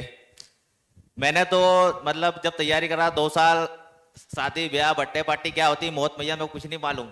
मैं आइसोलेट हो गया था सबसे, और तैयारी करी, सिलेक्शन हो गया। अब सिलेक्शन के बाद जब शादी ब्याह में जाता, मैं दूसरों से छुपता रहता रिश्तेदार, तो क्योंकि वो लड़कियां दिखाने के लिए मेरे को ले गए। तो उससे घबराना नहीं है आपको। एक किस्सा सुनाता हूँ मैं। मेरे पास में एक रूम पे एक लड़का रहने आया था बिहार से, मुजफ्फरपुर से। वो RR कैट में जॉब थी उसकी, इंजीनियर था वहाँ पे। तो मुझे पढ़ाई करते हुए देखते बोला वो कि काहे की तैयारी कर रहा हूँ। मैंने बोला रेलवे की। तो बोले नहीं हो पाएगा, बंद कर दो किताब। मैंने क्यों? बोला पैसा चलता है। तो मैंने तो देख रखा था, मेरे साथ वाला का हुआ था। तो मैंने बोला ठीक है मेरा भाई, तू भी यही है मैं भी यही हूँ, देखते हैं। अब वो सिलेक्शन हुआ, उसके बाद मैंने बात करनी बंद कर दी मुझसे। हाँ। तो आज भी मतलब मेरे पास कुछ फोन आते हैं, अरे भानु भाई यार ये फलाना आदमी बोल रहा है इतने पैसे की मांग कर रहा है, बोले यार सिलेक्शन हो जाएगा, ये हो जाएगा। तो आप इस चीज से दूर रहिए, ऐसा कुछ नहीं होता है। मैं आज 2 जॉब लेके बैठा हूँ, 1 रुपया मैंने कहीं पे खर्च नहीं करा है। तो आप सावधान रहिए थोड़ा, क्योंकि हर साल मतलब हमारा इसमें केस पकड़े में आते हैं। अभी लास्ट ईयर भी इंदौर रेलवे स्टेशन पे 2 बिहार के लड़के आए थे, वो बोले कि हमको यहाँ का ज्वाइनिंग लेटर दिया है, बोले कि आपका TC में हो गया है। तो ये सब अफवाहें और अपना मतलब ऑफिस साइट पे भी बोला जा रहा है कि आप जो ठग लोग हैं उनसे दूर रहे। तो आप मेहनत करें, आपका सिलेक्शन होगा, जरूर होगा। बहुत बढ़िया। देखो एक चीज आप और समझ लो, जितने भी असफल लोग हैं और आज से इतिहास में जितनी भी असफल लोगों की फौज है, हर व्यक्ति चाहता है कि अगर मैं सफल हो जाऊं तो उसका पूरा क्रेडिट खुद ले लूं। अधिकतर लोगों की यही सोच होती है कि अगर मैं सफल हुआ हूं तो मैंने किया, और अगर मैं कुछ नहीं कर पाया तो वो कभी उसका क्रेडिट खुद नहीं लेगा। वो हमेशा उसके लिए कंधे ढूंढेगा कि किसको गलत ठहराऊं, है ना भाई। मुझे परिवार अच्छा नहीं मिला, मैं गांव में पैदा हुआ, मैं तो हिंदी मीडियम में पढ़ा, मैं तो सरकारी स्कूल में पढ़ा, मेरी परवरिश अच्छी नहीं रही, मुझे शिक्षक अच्छे नहीं मिले, कोचिंग वालों की गलती। असफल व्यक्ति हमेशा कंधे ढूंढता है, और जब असफल व्यक्ति को कोई कंधा नहीं मिलता है तो फिर इन सब लोगों ने एक बार बैठक करके निर्णय लिया कि यार कुछ तो ऐसा हल निकाला जाए कि हम अगर असफल भी हो जाएं, हम फेल भी हो जाएं, लेकिन फिर भी कोई हमारे ऊपर आंच ना आने दे, कोई हमारे ऊपर उंगली ना उठाए। तो फिर इन सब लोगों की बहुत लंबी बैठक चली और एक शब्द निकल के आया कि आज के बाद अगर अपने आप को सही सिद्ध करना हो और अगर दुनिया को गलत सिद्ध करना हो तो एक शब्द का प्रयोग कर लेना, वो है किस्मत। कौन सा शब्द है? किस्मत, लक। अगर कोई व्यक्ति कितनी मेहनत कर ले, वो कभी ये तो बताएगा नहीं कि गलती मेरी थी, कमियां मेरी थी। कोई व्यक्ति अगर फेल हो जाए और आखिरी में अगर वो बोल दे कि शायद मेरी किस्मत में ही नहीं था, तो आप भी बोलोगे हाँ यार सही बात है, शायद इसकी किस्मत में नहीं रहा होगा, हम कभी उसकी और कोई कमियां देखेंगे ही नहीं। तो किस्मत जो शब्द है वो असफल लोगों का एक ऐसा शब्द है जो उसको वो ढाल की तरह यूज करते हैं, ब्रह्मास्त्र है कि जब कोई अस्त्र ना चले तो क्या बोल दो? किस्मत खराब है, किस्मत में नहीं था, पैसा लगता है, मैंने तो ये करके देख लिया। वो ये सब बेकार की बातें हैं। आप किसी भी सफल व्यक्ति से मिलेंगे उसके मुंह से आप ये चीजें कभी सुनेंगे नहीं, और जिस भी असफल व्यक्ति से मिलेंगे वो कभी मेहनत की बात ही नहीं करेगा, वो इधर उधर की बात नहीं करेगा। तो इसलिए इन चीजों से बचना है हमें। क्योंकि आपने मुझे इस सेमिनार का पार्ट बनाया। मेरा फाइनली ड्रीम था कि मैं सिलेक्शन लेकर ही आपसे मिलूं, बट आज किस्मत से मेरा SSC CPO का एग्जाम था। मैं आज नाइट में पूरी नाइट जागी हूँ, बट आपसे मिलने के लिए मैं पूरी नाइट से अभी तक का स्ट्रगल कर रही हूँ यहाँ पर। इंग्लिश आपकी स्ट्रेंथ है और मैथ्स वीकनेस है आपकी। BS sir. तो सीधी सी बात है ना, उसको आप मॉर्निंग में जब उठते हो, जब पहला हावर होता है, आप उसको मैथ्स को 2-3 घंटे बढ़िया उसकी कॉन्सेप्ट पढ़ो और 200-250 क्वेश्चन किसी भी चैप्टर के लगा दो, तो वो इम्प्रूव हो जाएगा। सीधी सी बात है। बस उसको ये है कि सबसे पहले जब आपका माइंड बहुत तेज चल रहा होता हो ना, सबसे पहले उस टाइम पे निपटा दो उसको, तो मैं बता रहा हूँ आपका वो जो वीक था ना पोर्शन, वो स्ट्रांग हो जाएगा। सर जब क्वेश्चन बनाने बैठती हूँ तब नहीं पाते मुझसे, नहीं कॉन्सेप्ट्स क्लियर नहीं हो पाते मैथ्स के, और इंग्लिश में जितना इंटरेस्ट आता मैथ्स में आ भी नहीं पाता। मुझे सिलेक्शन लेना है ASO इन MEA में, तो यार देखो इंटरेस्ट नहीं आ पाता तो लाना पड़ेगा, उसका कोई अदर ऑप्शन तो है नहीं, है ना। तो पहली चीज तो ये है कि मैथ्स आप चेंज तो करने से रहे, लेकिन ये है ना कि उसको टाइम दो। कोई भी चीज अगर आपसे नहीं बन रही हो तो उसका एक ही सॉल्यूशन है कि उसकी इतनी प्रैक्टिस कर लो ना कि वो थक हार के बोले यार अब तो हो ही जाता हूँ, है ना। इतनी प्रैक्टिस करो। अगर आप मैथ्स में, मैंने आपको बताया, शॉर्ट नोट्स बना लो, है ना। एक चैप्टर पढ़ रहे हो तो उसका पूरा सार एक पेज पे कंपाइल कर लो, फिर उसके क्वेश्चंस लगाओ। मैं बताऊं 100 में से 50 तो लगेंगे ना आपसे, बाकी के 50 नहीं लग रहे, आपका फ्रेंड सर्कल है उनसे पूछो, उनसे नहीं हो रहा। ग्रुप्स बहुत बने टेलीग्राम पे, सर का भी ग्रुप है आदित्य सर का, मैं भी जुड़ा हूं उसमें। तो उसमें आते हैं बच्चों के डाउट्स और सोल्व भी होते हैं क्वेश्चंस, वहां पे डालो। मतलब एक क्वेश्चंस को आप जितनी बार पढ़ोगे, जितनी बार देखोगे सामने से, वो आपका बनने लगेगा। और अगर 2 से 3 महीने कंटिन्यू कर लोगे ना, तो जो वीक चीजें है ना, ज्योमेट्री जो बता रहे हो आप, है ना, एडवांस पोर्शन बता रहे हो, एडवांस तो मुझे लगता है कि मतलब बहुत इजी है। अगर आपने टाइम दे दिया 2-3 महीने का उसको अच्छे से, तो बन जाएगा। ज्यादा टाइम वाली बात नहीं है। मेरा खुद का ज्योमेट्री बहुत वीक था, पर मैंने वही, मेरा रामबाण था कि वो A4 पन्ने पे पूरा लिख लिया उसको, और मेरे सर्कल के और right angle triangle, equilateral triangle, मेरे को आज भी पता है कि वो मीडियन बीच में से काटेगी इक्वल पार्ट में तो क्या फॉर्मूला लगेगा। तो इतना रट लिया था मैंने उस चीज को।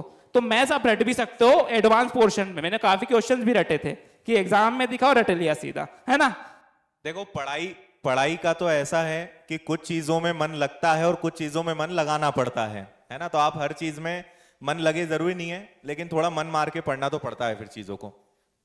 चलिए, आप सभी की शंकाओं का समाधान हो चुका होगा। सर को आमंत्रित करना चाहूंगी कि दोनों मुख्य अतिथियों का सम्मान करें और आभार जताएं, और पुनः मिलने के वादे के साथ सर का आभार जताएं। आप लोग जोरदार तालियों के साथ सर का स्वागत कर सकते हैं। सर सुमित सर का स्वागत, आभार सभी लोग तालियां बजा करके कर सकते हैं।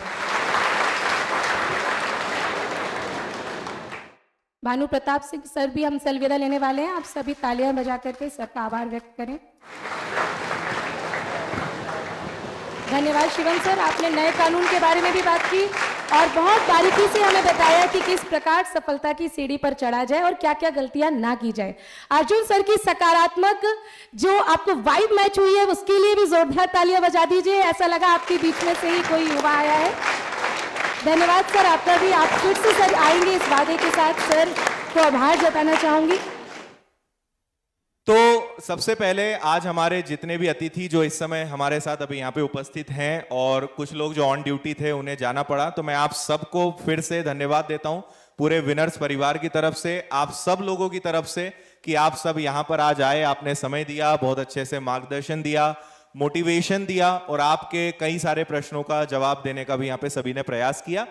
और इस उम्मीद से कि आप आज जो भी सीख कर जा रहे हैं, इस सब का आपको काफी फायदा भी मिलेगा, और एक दिन आप भी इसी प्रकार मंच पे आएंगे। इंतजार रहेगा आप सभी का कि आप भी यहाँ मंच पे आए, सफल होकर आए। इस मंच पे आना है तो सफल होना जरूरी है। अर्जुन ने एक बहुत अच्छी बात कही थी कि सफल लोगों में और असफल लोगों में संघर्ष तो कॉमन है। संघर्ष आप भी कर रहे हैं, संघर्ष इन्होंने भी करा है, बस संघर्ष के साथ जैसे ही सफलता शब्द लग जाता है तो आपको सम्मान मिलने लगता है। तो संघर्ष के साथ जिस दिन प्लस सफलता हो गया, आप भी यहाँ पे स्टेज पे आएंगे, आपको भी पूरे समाज में और हर जगह सम्मान मिलेगा। तो आप सभी का हमेशा इंतजार रहेगा कि आप भी खूब मेहनत करें, खूब दिन रात एक करके पढ़ाई करें, लगे रहें और सफलता आप हासिल करें। और संघर्ष भरा जीवन तो हमेशा रहना है, समस्याएं हमेशा रहनी है। 2 पंक्तियों के साथ अपनी बात को भी समाप्त करूंगा, इस सेमिनार को भी हम समाप्त करेंगे कि मुसीबतें और रुकावटें तो जिंदा इंसान के सामने ही आती हैं। मुसीबतें और रुकावटें तो जिंदा इंसान के सामने ही आती है, वरना मुर्दे को देखकर तो सभी रास्ता छोड़ देते हैं। तो जिंदा हैं तो मुसीबतें आएंगी, जिस दिन आप नहीं रहेंगे, जिस दिन जिंदगी समाप्त हो जाएगी, तब तो फिर सब व्यक्ति यही बोलेंगे बहुत अच्छा व्यक्ति था यार, बहुत अच्छा लड़का था, बहुत अच्छी लड़की थी, बहुत बढ़िया इंसान था। तो अगर आपको लोगों के मुंह से सुनना है कि बहुत बढ़िया था, तो उसके लिए मरना पड़ेगा, है ना। तो जीते जी तो आप हर व्यक्ति को संतुष्ट कर नहीं सकते हैं। तो इसलिए मुसीबतें रुकावटें जीवन का हिस्सा है, इनका सामना करें, लगे रहें और सफल होकर दिखाएं। अपने माता पिता समाज का नाम गर्व से रोशन करें, विनर्स का नाम रोशन करें और अपनी लाइफ को बहुत ही शानदार बनाएं। बहुत बहुत धन्यवाद आप सभी को।